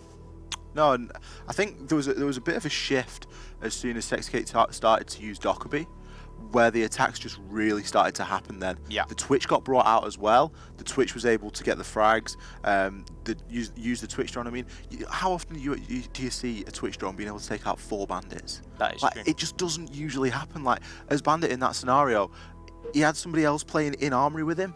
There was no reason for him to look anywhere other than the bottom of Armory door and just get the kill onto the Twitch drone.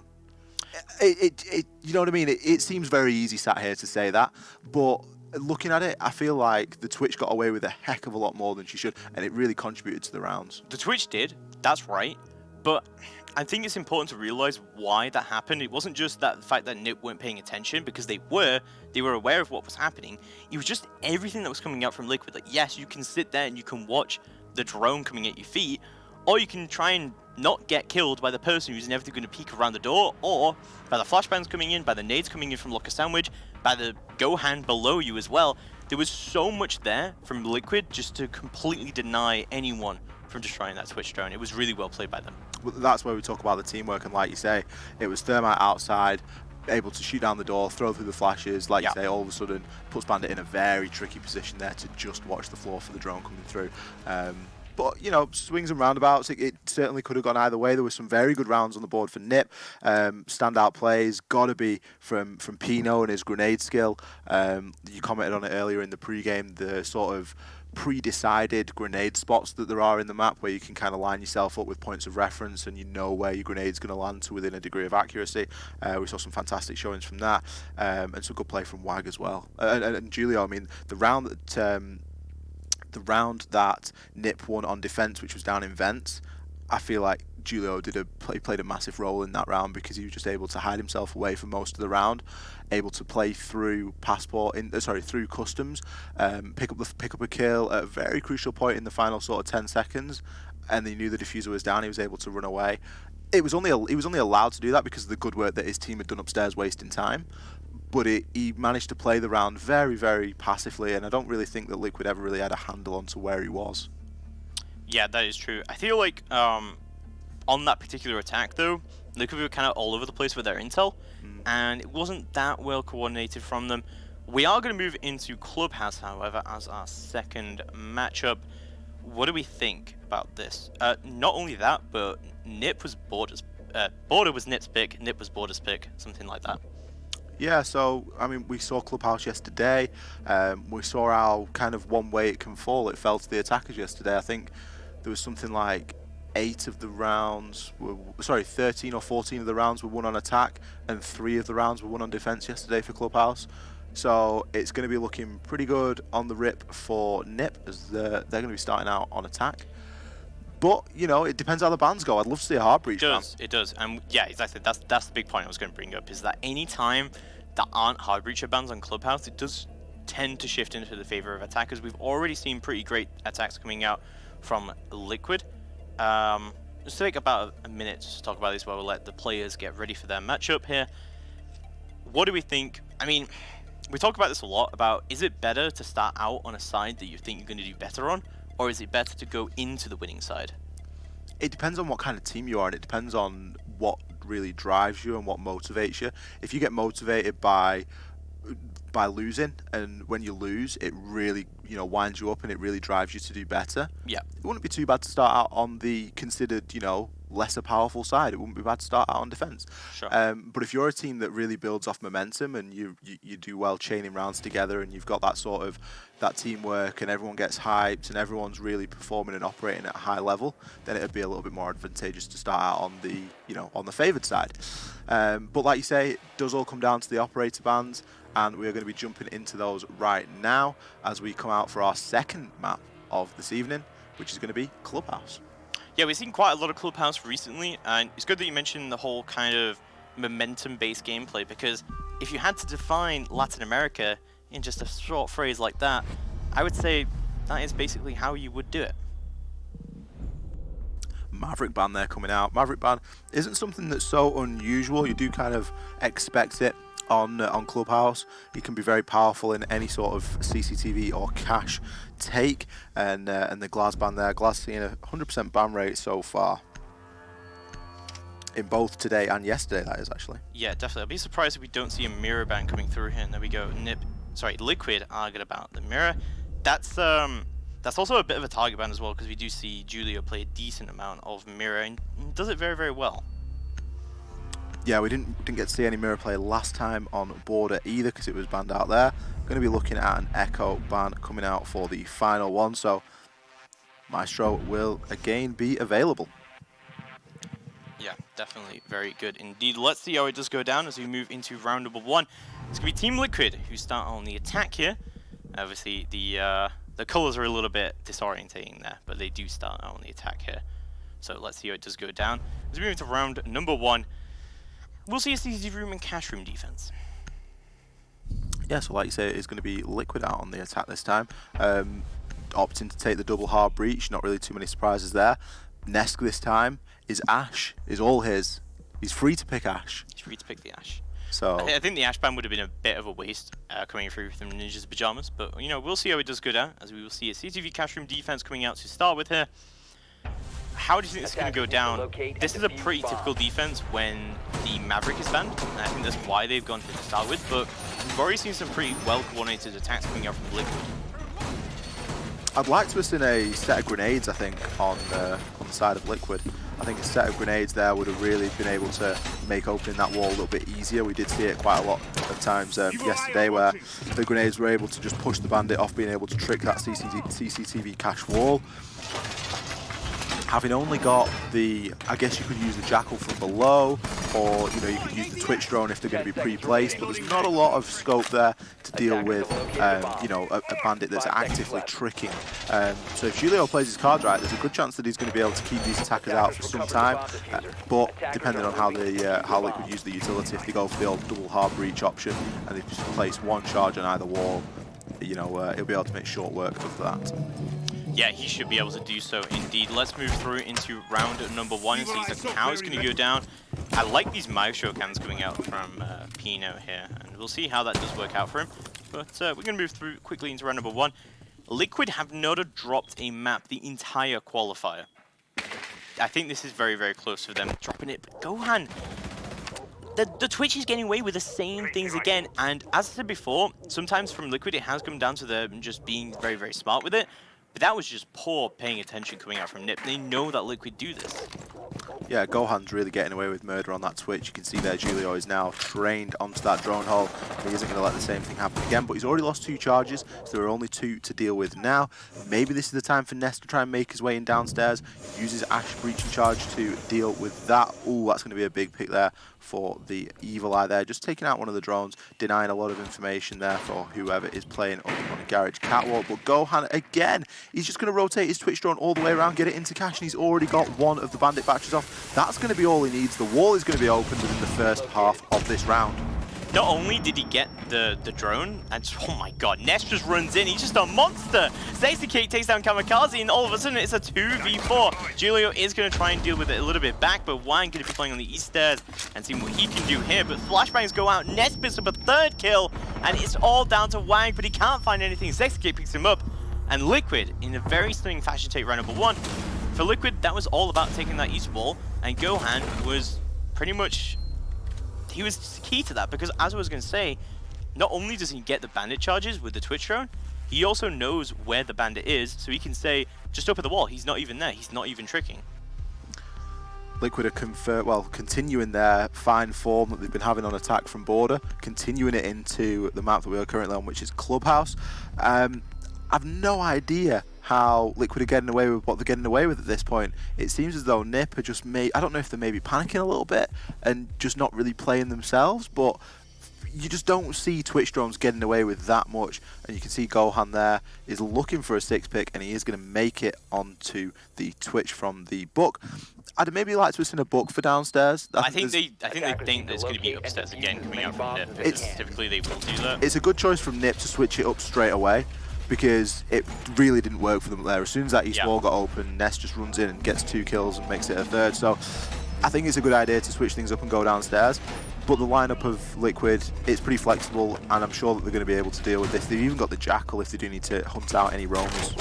Yeah, but again, roamers aren't really that big of a deal on Clubhouse generally, but especially downstairs, very, very hard to roam here, even with the latest changes to the map that did come through from old Clubhouse. So maybe you can go with a bit of a roam game here. If you see a roam game here, it normally is in strip.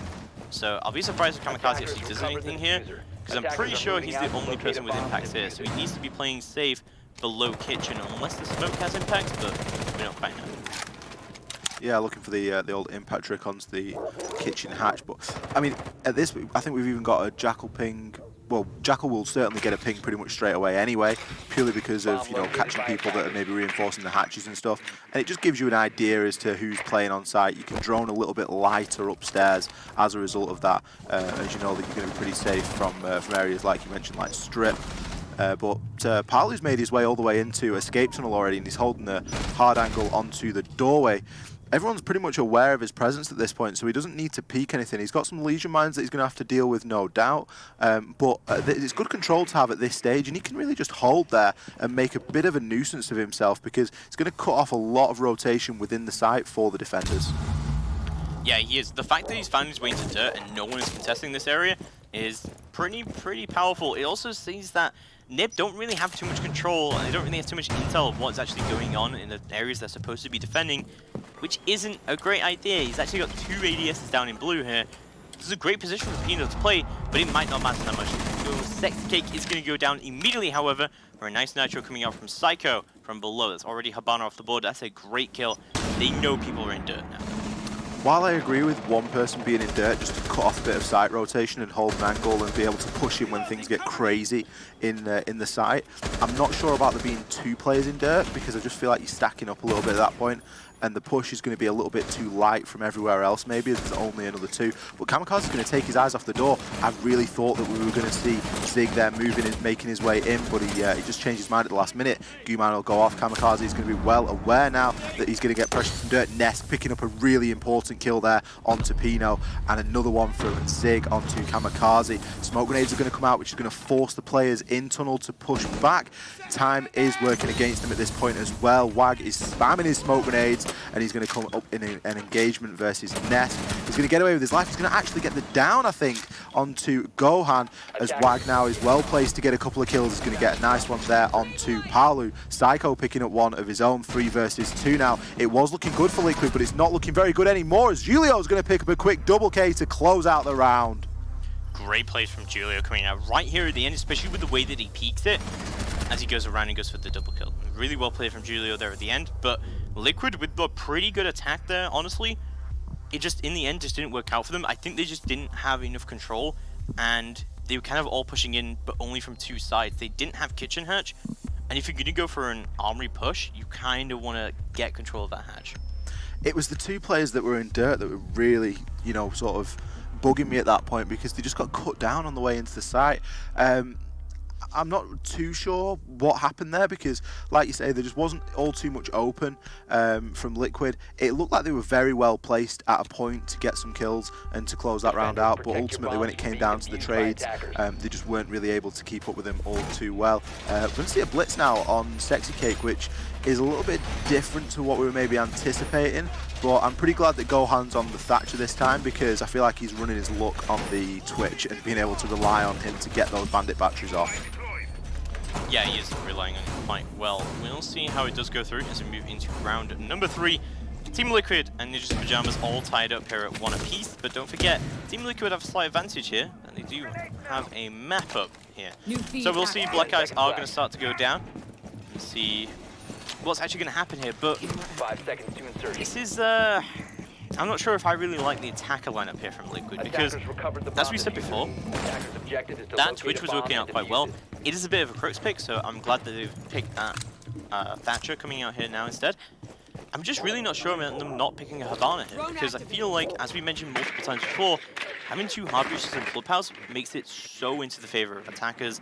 That isn't coming through from Liquid this round. I really like the Thatcher, the Hibana and the Thermite for this side, because I feel like if you're able to open up that east wall very early on and then make a rotate around to open up into construction as well, you're just really squeezing the attackers, squeezing the defenders and making it very difficult for them to operate in the site with any surety. But like you say, only having the 1, it does put a little bit more pressure onto the Thermite, but there's no real, you know, bad thing for that. They can just set up and make sure that they're able to get the job done. You can hear there the exothermic charge is going to blow, and I think that is going to be the wall open. No, it's not. Julio actually managed to bandit trick that. He must have got that at the last possible second. So only 1 exothermic now left on in the hands of Zig, and that's going to make things a little bit more crucial, you know, to get right this time for opening up this wall, because he's only got 1 more shot at this. I've got the blitz that they're going to be able to play off if they do have to start pushing corridors and stuff and doorways, but it's really not something they want to be relying on. Yeah, it's going to be very interesting going through here, but there's not really a lot of sightline here that NIP actually have decent control of. That they have the garage control, they have decent intel actually, like a lot of cams going through here from Pino that can just whip between. But in terms of actual control, there's a lot that Liquid could push in here, like from below, that that really just hasn't happened for Ninjas. Like they don't actually have control of the downstairs area. They're not playing anyone down there. Liquid could go in there very, very easily, send Nest down there, and just push through that way. But it looks like they're going to go for a construction push instead. This could go better for them. I do like TextK being on this construction push because they know that someone was roaming around here, and so just having that Blitz in 1v1 is just kind of horrible to deal with. Yeah, you know, Blitz is pretty much everybody's worst nightmare to be in a 1v1 with at this stage.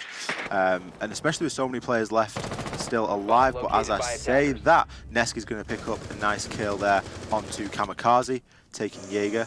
And Jaeger's just going to be playing inside at that point, so Neski's going to have a nice little pick onto that. It's possibly going to free up an angle looking in through the sort of balcony window, looking onto A side.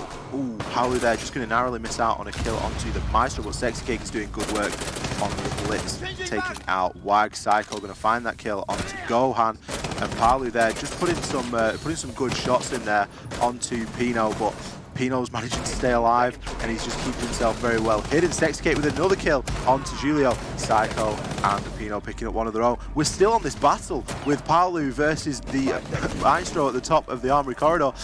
I'm not sure what's going to happen here. The plant surely has to start going down very soon, and it is. But Pino is rooting out the defenders, and he's going to be able to pick up the kill in the final few seconds. What happened there for Liquid? They took so much control. It was just a battle between Paolu and Maestro on Catwalk, and Paolu just lost. I think Liquid, again, are thinking they have more control than they actually do, because they push in, they try and go for their execute, but their execute relies on just getting pick after pick after pick. They're not putting down smoke cover, but again, we kind of mentioned how smoke cover can act against you. Maybe that Liquid are thinking about that as well.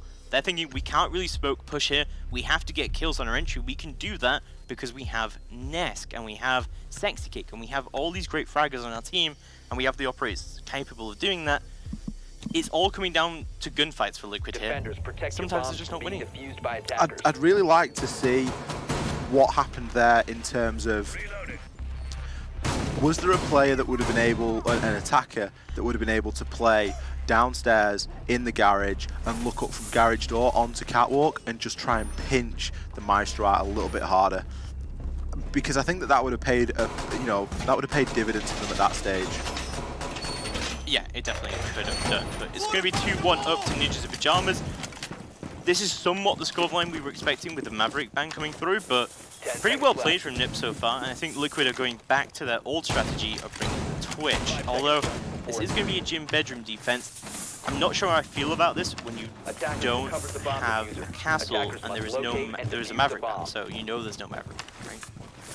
Yeah, I mean, it's a tricky one. I like the shield there. That's, you know, a pretty standard shield to protect from the drone hole. Gohan is going to be on the Twitch again, so it's going to make his job that much more difficult to sneak his drone in and pick up those bandit batteries. I'd really like to have seen Gohan back on the Thatcher here, and I'm not sure why he's favouring Twitch at this point. I don't know if he's favouring the weapon or if he just feels like he can still get the job done with the Twitch drone. We're going to see the drone now coming up past all the barbed wire, which is going to be making a lot of noise. If he manages to get anything off it, I'm going to be pretty surprised. You can see the camera there just flashing. He's maybe going to get called out that he's actually there on his drone. Julio just placing his batteries down. Feels like it's safe at this time. But Gohan, he's out of his drone. He's on the rappel. He's possibly lost it at that stage. Yeah, possibly lost it all here indeed. We're going to get through into round number 4, looking pretty even across the board. I still don't think that Liquid's lineup is the greatest here. But again, Ninjas, I'm not really a big fan of their setup here either. Bandit tricking is not really something you can do here without having that that castle possible here. You see, again, the Twitch drone. Oh my god, how does this happen every time? The Twitch drone isn't even getting shot, it's just hiding in the barbed wire. I thought that Julio had shot it. I think he managed to get rid of one of the exthermic charges, but I think the wall is now going to be opened, and it is. Like, this is just, I can't believe what I'm seeing here. I'm not sure why. I think what it is, bring a mute, you know? Well, I think Gohan's just the best Twitch player in the world. And that is so rare to see Twitch use her utility so well. Psycho is actually going to peek out all the way from Attackers the have rat located a spot bomb. and takes down Nesk easy as that. I think Paolo's just a little bit lost it. Yeah, I'm really not sure how Gohan's actually getting away with this. It's pretty mind-boggling at this point, but the man advantage is sitting with Nip, so even though the wall is open, it does look pretty good for them to be able to take this round. We've lost Nesk, so that's a lot of fragging capability, but Paolo is now able to operate pretty freely on these windows outside of gym and bedroom, purely because there is not a castle that has been played.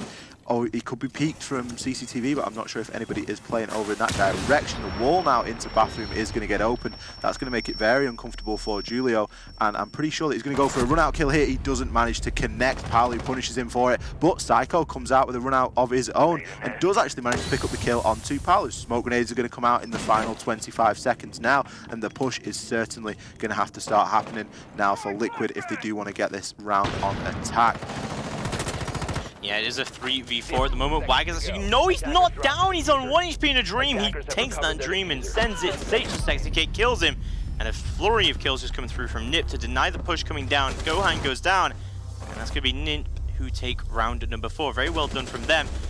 Absolutely beautiful round from Nip, but I can't help but feel there are so many mistakes that are coming out. Ninjas are doing really well to deny the last second push coming out from Liquid and are doing well to trade off of each other. But Liquid are doing so well to get this early control and get open these walls without really sacrificing any utility. It's the Twitch plays, man. It's like 200 IQ Twitch plays every single time. I've no idea how you keep a Twitch alive in barbed wire and still able to take Bandit battery off. To be fair, he is playing the Elite skin on Twitch, and it can be a factor because the Elite skin is very hard to see the Twitch show. If you ever like drive your drone back to your spawn, you know, trying to save it, there's times where you can't even see that. Yeah. You can't see where your drone is. It's like a chameleon.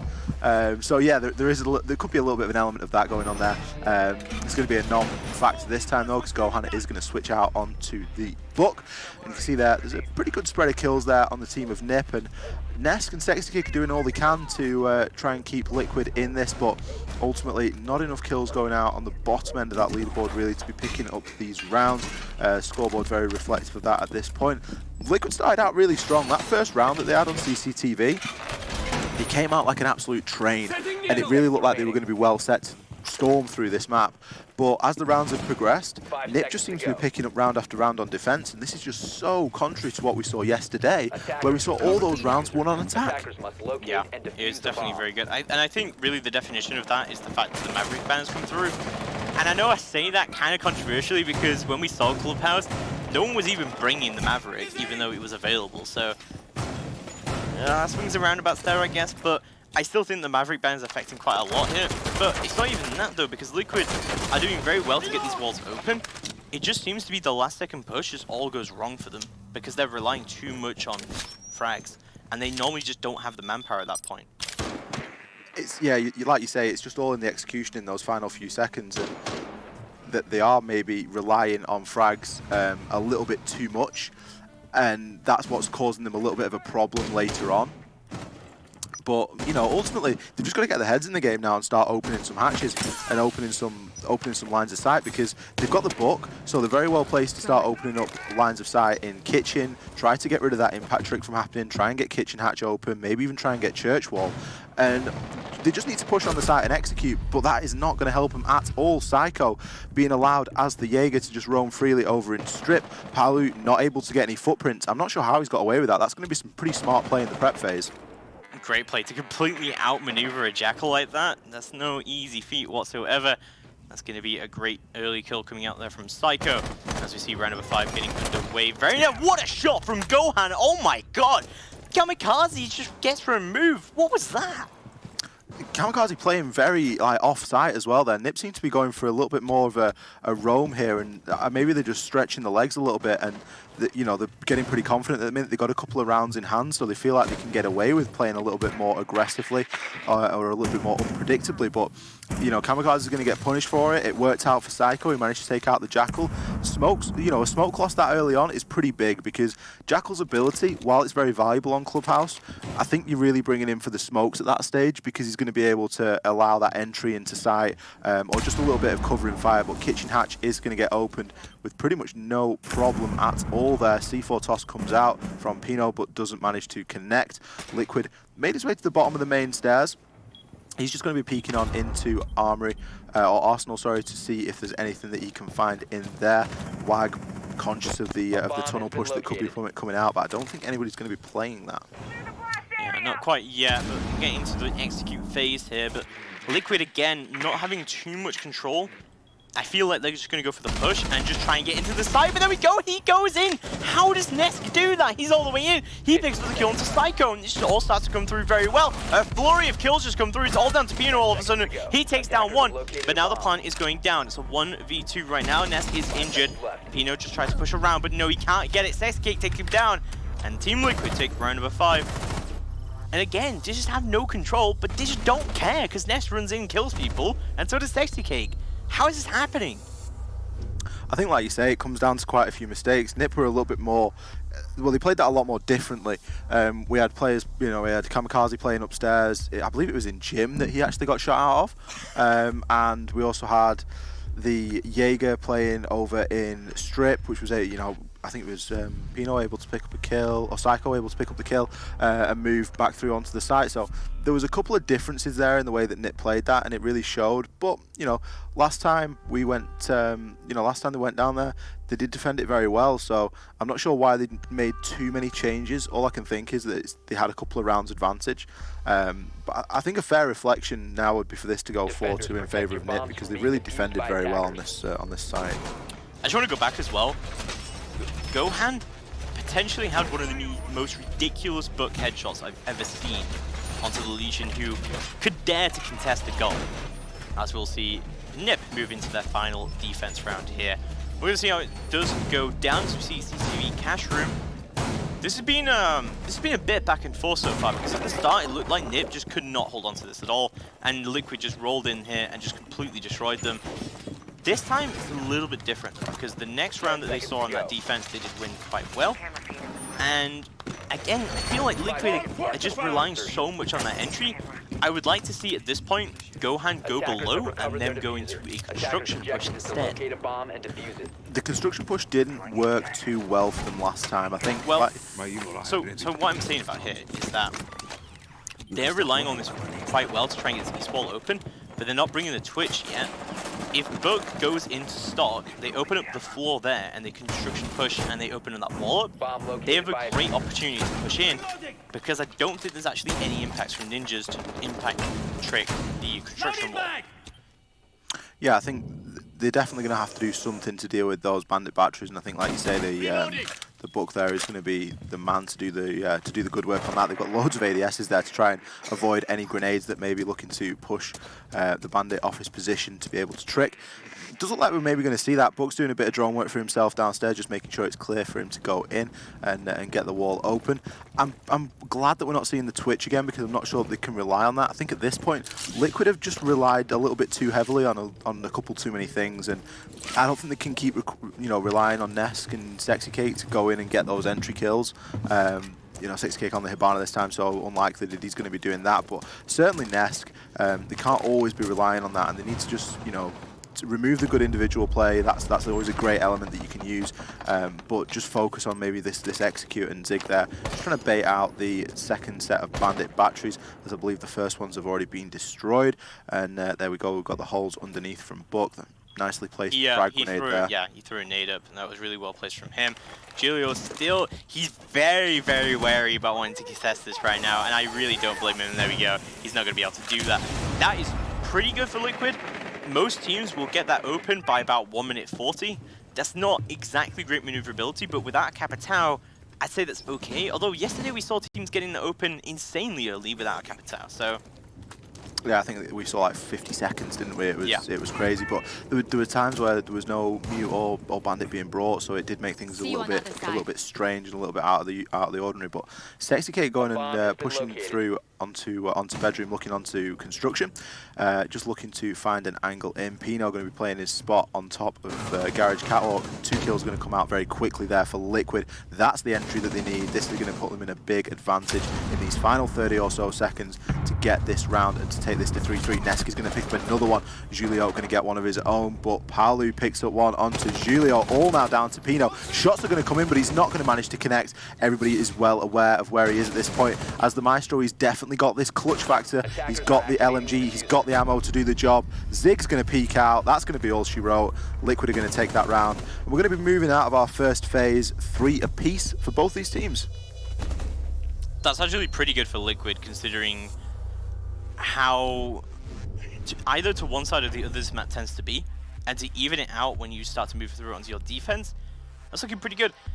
I would say though that Liquid's executes was so weird all the way through that it kind of just felt like Nesk and Sexcate just got sent in, and it was kind of just like, win your gunfights. That's all you have to do, just shoot them forehead.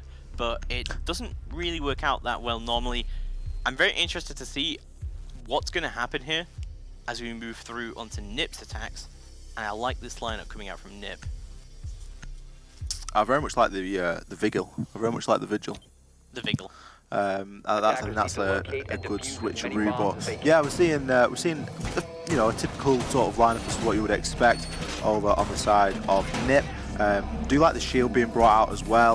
If the shield is able to effectively push down Dirt Tunnel, there are no legions on the side of Liquid to make that a treacherous path.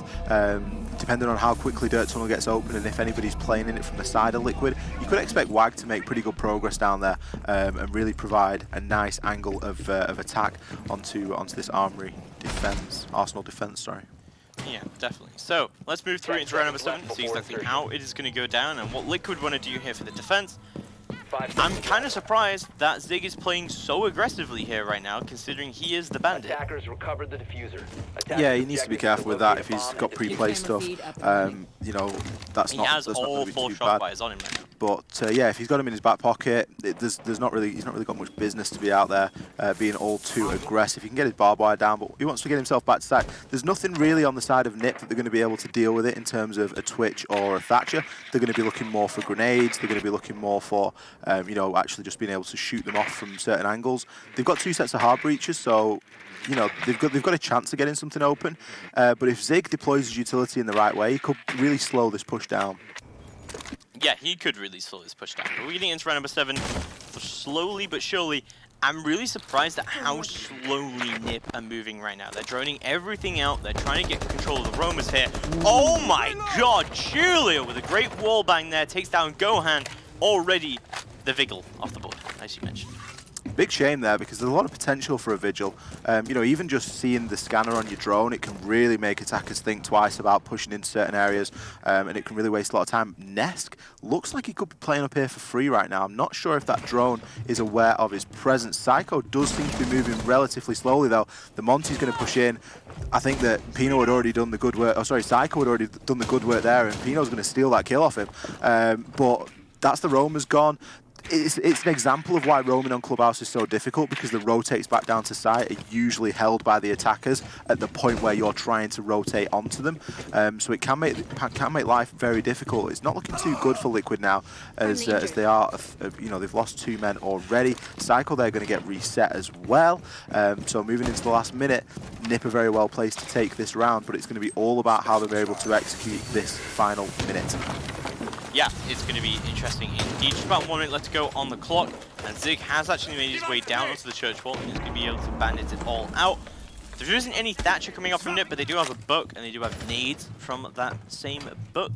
So they should be able to do some work here. But see, Nip's still moving very, very, very slowly. And thank God there's impacts on the smoke, because I thought this was going to be completely over. They can still impact the kitchen hatch as having wasted so much time, but there's no reason to peek that.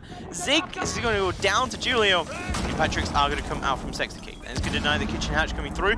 30 seconds left to go on the clock, but Liquid are in a 5v2. This isn't looking too good for them. WAG makes his way all the way into the site, and they just can't deal with him right now. He's just running circles around them. Nitros come out, sorry, nades come out. And we'll see WAG is just going to try it on an ES, try and get this kill, but there we go, he does! Beautiful, Sexy Kid goes down. It's now all down to Palu in a 1v4. He is on the roam. All he has to do is deny the plant. He will try and 10 drop down seconds to Moto, it go. seems. The plant is going down, but no, Pino doesn't let him drop. He takes him down, and Nip take round number 7. A great attack from them. Very poor position coming out from Liquid. Just really, really, you know, strange decisions coming out to play 2 people upstairs. Well, I don't mind playing 2 people upstairs because you saw that ninjas took 2 minutes to clear all those people out and start to work their way onto the site. So I don't mind it. My big issue is the fact that Zig peeked onto Moto when he had absolutely zero reason to peek that hatch. He's gonna lose that gunfight, and when he loses that, you lose a nitro, you lose a body on site, and now you have to deal with this Montaigne. And I think that if he hadn't done that, Liquid could have taken that round still. Yeah, I really like Nesk now switching over and bringing the Legion. That's going to make Monty's life a little bit more difficult on the push in. We've got Paolo there just baiting out a 6-pick onto Jaeger, even though he was already on Jaeger, so just making sure that he's using all of his options, just double checking that he actually does really want Jaeger. But I think we should see a little bit more of a conservative Liquid this time. We've got the Maestro and we've got the Legion, like I say, so they're going to want to keep themselves a little bit closer to site maybe. No Valkyrie coming out, so it's going to deny them a little bit of information, but what they lack in that, they're going to be able to make up with in terms of denial and the evil eyes, which are going to provide, you know, another 2 sets of eyes, if you will, that can be oh so useful in those final few seconds. So Liquid, they need to adapt. They need to, you know, they need to change up the way that they were doing these things. Let's see where Paolo starts to play at the start of this round, and if he tries to keep himself sneaked away over into strip. Attackers have recovered their diffuser. We'll see exactly what he wants to do locate here. and defuse It's the going to be bomb. round number 8 getting underway as Liquid are going to be on yet another defense in downstairs. And yeah, you are right. You can play this a little bit more conservatively. The thing that I really like though about their aggressive strategy is that they had a smoke with impacts. And that is so key if you're going to waste time. To be 1 minute down and to have to deal with impact tricking at the same time then as well, when you already just wasted a huge amount of time going for roam clear, that is so hard to deal with, and I really wish that more teams would do it when they played a roam game on the Clubhouse. Liquid had everything against them, but they will lose that round. We'll see, as you said, a bit more conservative Liquid coming through from them. We'll see how that works out. They still seem to want to go for that impact trick though on the kitchen hatch, but I think that you just don't even have to push that. There's 2 pushes they can really do here with the Montaigne. They can either push dirt and open up the kitchen hatch and push Arsenal like that, or they can just push Church and do the same take they did last time. I think they're going to do the same take they did last time though, just thinking about how they position their drones and what kind of take they've gone for already. Going to have Nest there playing on main stairs, just getting harassed by the bug from up above. He's able to put down a goo mine, and I think that's going to stick, so the goo mines are going to start coming out. Wag there is going to just try and move away, just make sure he's not going to get peeked as he removes that goo mine. Julio going to open up dirt tunnel, and that's just going to provide a little bit of a distraction for the remaining defenders on the site. Just another angle for them to be conscious of, but the Monty is going to be pushing down main stairs. Now I think there's another goo mine going to be at his feet, and he's going to tread very carefully because he doesn't really want to overexpose himself all too much to that. Evil Eye there waiting, laying in wait for anyone that does decide to drop kitchen hatch if that does actually get opened. Nesk still able to stick some green lines out, and he is going to manage to bandit trick that hatch yet again. So that's just going to deny all so much line of sight, you know, option for entry. It's really going to slow the attack down at this stage. Yeah, it is going to slow the attack down indeed. Nesk is on very low HP, and what a great nade comes out from Psycho. That takes down Zig. And Ninjas are starting to get the control that they desperately need, but they need to be in a better position, and they need to start moving much, much quicker. Nades are going to start to come out. We'll see that Sexy Cake still playing around the dirt tunnel. This isn't great positioning from him. Liquid need to start moving back onto the site. Need to recognize where the push is coming down from. It's going to be Palu playing around blue, but oh my god, Wag is just going to get so lit up from the Maestro cam there in Moto. He can't push against that. He has to get someone over here to destroy it. There's 20 seconds left. Julio can't deal with it. He needs to push all the way in. And this is just not looking good at all. And there's still Legion Mines on the board. Thankfully, TV Julio hits into that, but Wag goes down to the smoke nade from Sexy Cake. And this is looking so good now for Liquid as Palu picks up a double kill. There we go. Kamikaze does shut down Nesk, however, so now it's 2v3. Not looking too good for Nip, however. It's all down to Kamikaze, but no, he can't find a kill. Sexy Cake finds a triple kill that round. And Liquid take round number 8. Very, very well played from them. Much better on the conservative play. I think that Maestro camp was the saving grace, though. Shotgun OP again. The Maestro cam, definitely. It's very difficult as a shield in that position. He had the Legion Mine in his foot, the Goo Mine. He's not able to do anything with that. He's got to take that out because that's just going to keep ticking damage away. Exposes himself to the Evil Eye, can't shoot it. You know, it really came in clutch, and that's what I really wanted to see there from Liquid, is a much more conservative round, everyone making full use of the utility, and not really leaving anything to chance. They were just letting the attackers play into their hands and into their plan, and it did really, really work for them. And it's more akin to the Liquid that we saw in Border, who did play their defensive rounds relatively well. Well, we will see a CCTV room and cash room defense coming out now from Liquid, and we'll see exactly how that's going to work out for them. This lineup is very interesting coming out from them, though. The fact that they're still bringing the Bandit here, but there's no Thatcher from Ninjas. I don't know if that was a good read from Liquid, or this is just their strategy, because I feel like it is their strategy, just because otherwise they wouldn't have brought smoke here, if you know what I mean. So Sexcake has been traditionally playing the smoke pretty much every single defense round for Liquid. Either that or he's been playing the View. Him playing the Bandit is a very off pick for them, and I feel like that's part of their strategy since he is playing it, and he's playing with the Nitro as well. Yeah, Sexcake's been doing really good work with the SMGs on. I mean, he's been using Dockerbee, he's also used, like you say, Smoke and Mute. So he's obviously an absolute beast with those sort of small caliber machine pistols. So yeah, to see him switch off is a little bit strange. I'm sure they've got a good idea of why they're going to do that. And again, Gohan's been doing very good work as well. So it's tricky. They're going to have to do something about keeping hold of downstairs control, because as soon as that Buck's allowed to play underneath on Psycho, if he gets underneath and he's able to open up the floor, the wall is going to get opened relatively quickly. And we always see that as soon as the wall gets open, it just gets really difficult for the defenders that are on site to actually operate with any surety in the site. Yeah, definitely. But we'll see Ninja's Pyjamas start their attack. This Monty has been both effective and ineffective so far. We've seen one win and one loss with this Monty. It's definitely looking very interesting, I would say, that Ninjas are still trying to play around the Montaigne. I'm not really sure what to expect here, because I do like the Montaigne pick normally, but I don't know, I feel like Liquid should be expecting this by now, because there's been a Montaigne every single round. I'm kind of surprised they've not been bringing the Legion here. That was a whiff nade coming out there from Psycho from below. It is a shame that the Legion wasn't brought this time. They did bring the Legion last round, and I think it's certainly attributed to them winning that round, because they didn't bring it in their first round, and the Monty was allowed just to take too much control and to push in too far. If you remember, it was the combination of the Goo Mine and the Evil Eye that, you know, led to them winning the last round. So Nest's going to open things up with a nice kill onto Psycho. That's going to remove Buck. So that's going to remove a little bit of the ability for Nip to be able to take these Bandit batteries off. Sophia is playing downstairs and operating relatively freely down there, just peeking out onto Garage Catwalk, just seeing if she can find herself a kill, but not going to be so. Going to make her way outside, just, you know, trying not to lose her life to that. We've got Hibana opening the hatch up in stock, and it looks as though we're going to be going for more of a construction push from through bedroom on into construction and through the site that way. Yeah, it's round number 9, looking pretty good, I would say, for Liquid, considering they've already got Psycho off the board and they still have that east wall closed. It's all going to be about this construction push that comes through from Ninjas and see how that works out. But don't forget, there's no Legion on the board, so this could be a decent Montaigne push coming out from WAG.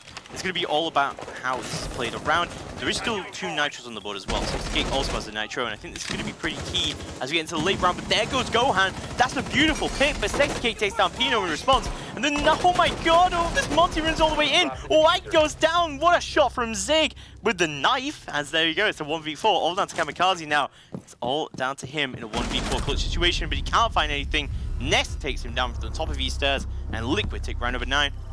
I think that was really badly played from Ninjas right at the end there, because they sent WAG in just as like a one-man army. I don't know what was going on there with him, but fortunately Zig will win out against him, and Liquid move to 5-4. Sexcake did a really good job of redeploying his utility then, and as soon as they recognised that the push was coming from the other side, the Bandit batteries were lifted. Or he maybe still had 2 in his pocket, I'm not sure. But he was able to put bandits on the on the cash wall through into construction, and that really played a really crucial role at that point. Purely because if Hibana had been allowed to open that wall, it would have probably gone a lot differently. But again, like you say, Wag just getting so unlucky as the Monty and allowing himself to kind of, I think he did like a 360 at some point, and he ended up with his back to the Valk and got knifed. A little bit strange, but you know, can't take anything away from Liquid. They've got themselves in a good position now. They've managed to chain a couple of defensive rounds together, and historically we did see a couple of more defensive rounds being chained together the first time that we saw the defensive phase on this map with of course Nip. So I don't know if it's going to flow in their favour now. They're going to be going up to Jim. Can be a little bit difficult. We've got not seeing a castle. We're seeing the Vigil again, which really didn't work the first time that we saw it a couple of rounds ago. Yeah, so I really don't agree with the lack of a castle here, especially if you're going to play the Bandit. Playing the Bandit here means you're probably going to want to Bandit trick either over on Jacuzzi Wall, or you're going to try and Bandit trick here in Cash. But if you're going to do that, I would like to see the top of the wall from Cash into server being opened up so they can impact trick. But I feel like neither team has really, the only thing they've been able to Bandit trick successfully is the kitchen hatch, but that's quite an easy one to do. I feel like they just haven't been doing any other ones though, but no, they are going to be opening at the top of the so it does allow you to be able to, play there a little bit better, especially if you can keep them at bay with the impact tricks as well as drones and Twitch drones and stuff like that as well. It can make your job a lot easier. They've got the Thatcher this time, and that's probably going to enable them to be able to open the wall a lot quicker. It's one of the reasons I really enjoy seeing Thatchers used, is because I feel like you just get things open a lot quicker than dealing with them in maybe seen as like less effective ways. We can see there the ADS just catching a couple of lifelines on the way in as another Thatcher grenade comes out, but it isn't actually going to get anything. He's maybe even going to get a charge there, but Pino is going to do some good work from Jim Window and pick up Sexy Cake there as he is trying desperately to get that bandit trick off, and I think the wall will shortly be being opened. And that's really why I don't like the lack of a castle there. I could see what they were doing. They had the shield there and they had the bandit on it, but that bandit got destroyed by the Thatcher. And on top of that, Pino gets the kill anyway, both onto him and onto Palu as well now. And if you actually repel on that gym window, you can actually see over that shield, so it doesn't actually protect you at all from bandit tricking. And I hate that. I hate that setup. It's just not looking good at all. And it looks like the Ninjas of Pyjamas are going to start to push through as that is opening up. More thermite charges do go down. Now Ninjas do have quite a lot of control here. It looks like they're going to push all the way into bathroom as well.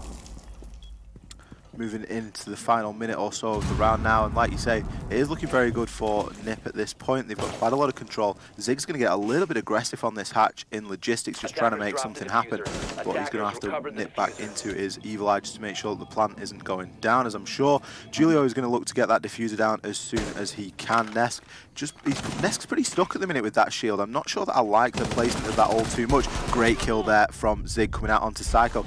Doesn't quite manage to get the kill onto the Monty as Kamikaze picks one up onto Nesk as well. It's all down to Gohan now. Gohan's actually going to be playing downstairs as Rook, so this retake is going to be very, very difficult for him at this stage. He's going to make a lot of noise on the way up. He's going to be very, very slow.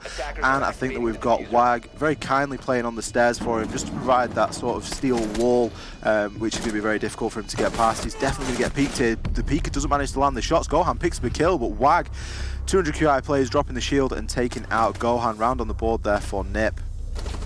This is some great multiplay coming out from Ninjas, but Liquid are not reacting to it very well. They should have picked up, at least by now, by round number 11, that there's a shield every single round coming out from Nip, and it's pretty key to their attack so far. Hopefully Liquid are picking up on this and they are going to bring more Legion, and there we go, Nesk is going to pick up the Legion here. I'm very frustrated here, but also I feel really bad for Zig there at the end, because what are you going to do against Wag when he's doing things like that? When the Monty pushes back, he drops his shield, he goes for the hipfire, and then he puts the shield again up. Before you can even react to him doing that, you're just going to get pushed down completely. Zig just can't win that fight at that point. No, it does put him in a very difficult situation. The lineup that we're seeing, however, from Liquid is their winning lineup, if you will, for this bomb site location of Arsenal and Church. This is the when they did lose their first defense here, but they did roam a little bit too heavily. So the second time they toned it back a little bit, brought the Legion, brought the Maestro, and those two elements were very crucial in them winning that round. So let's see if they can do it again. We are, of course, all tied up at 5-5. You can see the scoreboard there. 10 kills apiece coming out for Nesk and Sexy Cake, and Psycho on Nip got he's sat on 9. He's looking pretty pretty, but 9, 7, and 9. 10 So seconds remaining. you know, doing some good work, but also getting a couple of deaths there as well. But that's to be 5 expected. seconds to go. More than a couple, I would say. Well, 9. Yeah, exactly. Attackers So, recovered the bomb. we're going to move through Attackers into round number locate 11, and which defuse has the been bomb. a very, very close series. It's been weird how many close games we've seen so far on Clubhouse. Not only during these end of the qualifiers, though, but while I've been casting the close qualifiers previously as well. There's just been so many close games on Clubhouse. It's always come down to the wire. It's a very interesting map these days, and I think, honestly, we'll see an overtime here just with looking at how close these teams are. I really hope that Liquid do pick up a little bit more legion, especially next round as well, because there's been a Monty every single round from Nip, and it's been so key to their attacks, as I mentioned previously. Wag has been doing a great job on it, but also Nip are doing a great job of playing around him. Like, he's getting in there, he's acting as that armored drone, he's acting as that, presence, as, he's just standing there menacingly, and you can't do anything about him. The Monty is it's something that you've definitely got to deal with, and I think last time Gohan and the Evil Eyes did a great job of that. Managed to eat away a large portion of his health. You can hear there now there's going to be an experiment charge going, or a breaching charge, sorry, going off on stop. So maybe that hatch wasn't actually reinforced, but that's now going to be open. It's going to allow a bit of a line of sight there for Pino. No doubt he's going to throw some grenades down there through that as well. Really nice Evil Eye placement there, but Psycho spotting that out as the Ash. And that could have been pretty devastating if Julio would have placed one of his 2 exothermics on that hatch and then got it shot off straight away. It's not very likely that he would have done. There's other things of more value that he wants to be opening, especially as the only hard breacher. But a nice little cheeky Evil Eye spot there nonetheless. But unfortunately, it didn't. Unfortunately for Gohan, it didn't quite work this time. Pino's doing a full renovation there, and he's really remodeling the site, which is good to see from Buck, managing to get that done from upstairs. That's going to make it a little bit more uncomfortable for the defenders remaining on site. Yeah, definitely. We're going to see 1 minute left to go on the clock, and we're going to see a blue push this time coming out from Nip, rather than a moto drop push, which ended pretty disastrously for them last time, and I think a lot of it did come down to the cam, the maestro cam that was there in moto. But there we go, Psycho getting all the way in, does pick up the first kill of the round. Gohan goes down so early on, and this is looking very, very good for Nip. All of a sudden, Wag could jump through this rotate, but he would probably die if he did that. I think he knows, as he's going to be holding it down fairly well and just stopping that rotate being used at all. He tries to push through, and he's being outsmoked. That is really good from Wag here. Yeah, Wag just getting rid of all that utility nice and early on. Still 20 or so seconds left on the clock, so those smokes are becoming increasing in value at this point. But Wag's just doing a great job of wasting a lot of time and causing a lot of distraction there, allowing his team to reposition and get ready for this final push. Psycho's been desperate for this kill for a couple of seconds now. Doesn't quite manage it that time. Wag does pick up a kill, and then Liquid reply with 2 of their own. 3 versus 3. Is the diffuser going to go down in time? Liquid, they're going to pick up yet another kill, and the plant is going down. Wag gets another down in the process, so it is now Sexy Cake and Zig. They're going to close it out. Zig's going to pick up those final 2 kills. He's going to get the kill onto Kamikaze Planting, but not before he gets the kill onto the Monty. Pretty close round there. That's going to take us on to match point for Liquid. And judging by previous form, if they go up to CCTV, they should be well placed to take this second map and the series. Yeah, they're definitely doing very, very well for themselves so far. But as I said, this is looking pretty close to the wire. And Liquid, again, they're failing to deal with Wag on the shield, and he almost saved that round for them. Yeah, he just proves quite a nuisance. It's difficult to deal with a Monty. I think the smokes that Wag was baiting out were really important, because although he was baiting them out, and yeah, he's getting rid of the utility for later on in the round, at the point that they were able to do that, they were well into the final minute, and the smokes were just doing the job in stopping that push and really delaying. And you could see that the plant was going down with pretty much 1 or 2 seconds left on the clock. So the time that was wasted by Liquid there was really, really good in sort of stemming the flow of the push from Nip. But like you say, there's got to be something that's used to deal with it. I'm glad that we're seeing the Maestro. I'm glad that we're seeing the Legion. I'm really not too sure about the Valkyrie for this. I'm not sure where that really plays into it. I'd maybe like to see the smoke again. Yeah, I would definitely like to see the smoke again coming out here. But I'm glad at least that Liquid are bringing the Legion here, because that was a great way to delay this push coming down. I just feel that Wag is doing so much work here, just getting into the site, and especially with that shield trick that he's been doing, where he lowers the shield, goes for the hit fire, puts it up again. That is so hard to deal with, especially on a map like Clubhouse, where it's very, very tight corners, and it's just impossible to deal with Monty doing that. So it's been abused very well by Wag. But Liquid are going to go back up to CCTV. This is looking interesting. I really want to see Liquid just pull out the win here, just because they've been doing very, very well so far on their attacks. But Ninjas are definitely proving that they are not to be trifled with at all.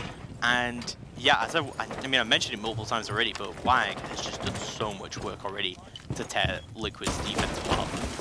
This is a huge round for Liquid. If they win this, they're going to the Invitationals. That's the fact of the matter at this point. Now, that's not to say that NiP aren't going to get their chance as well. If they do lose this round, they will go against Black Dragons, and they will get a second chance in the lower bracket final that will be coming up right after this game.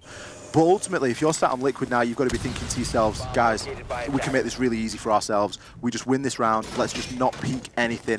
Let's make a really, really good defense of this. And I think they're doing that so far, because NiP are obviously feeling the pressure as well. This push is coming out a lot slower than we've been accustomed to seeing so far. Pino's not downstairs. He's upstairs opening hatches. It looks as though we're going to go for a bedroom construction push. So a little bit different. I think that NiP maybe want to sort of speed things up a little bit here, because we don't want them to run out of time again, because that's just going to play right into Liquid's hands.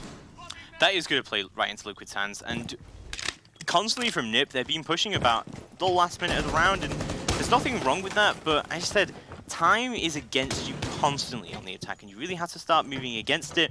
NiP have been very, very slow throughout all these attack rounds, but it has been brought in by the fact that they still have the Wag just pushing in.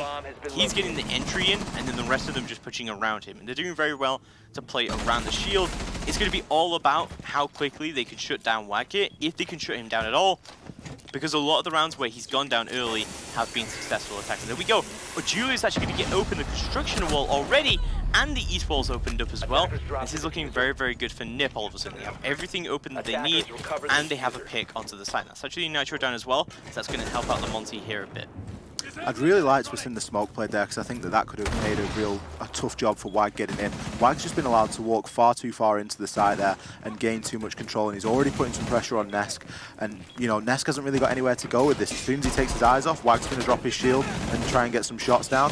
So then you can see there with the hipfire headshot onto Nesk, Wag is doing good work with the Monty. 4 versus 3 now as Gohan picks one up of his own, and Kamikaze there just getting the kill onto a distracted Gohan as Wag is causing so much disruption within the site. Palu now is going to have to do something on the Maestro as the plant is going down, but Sexy Kate comes out with a clutch Nitro kill. Could this be it for Liquid?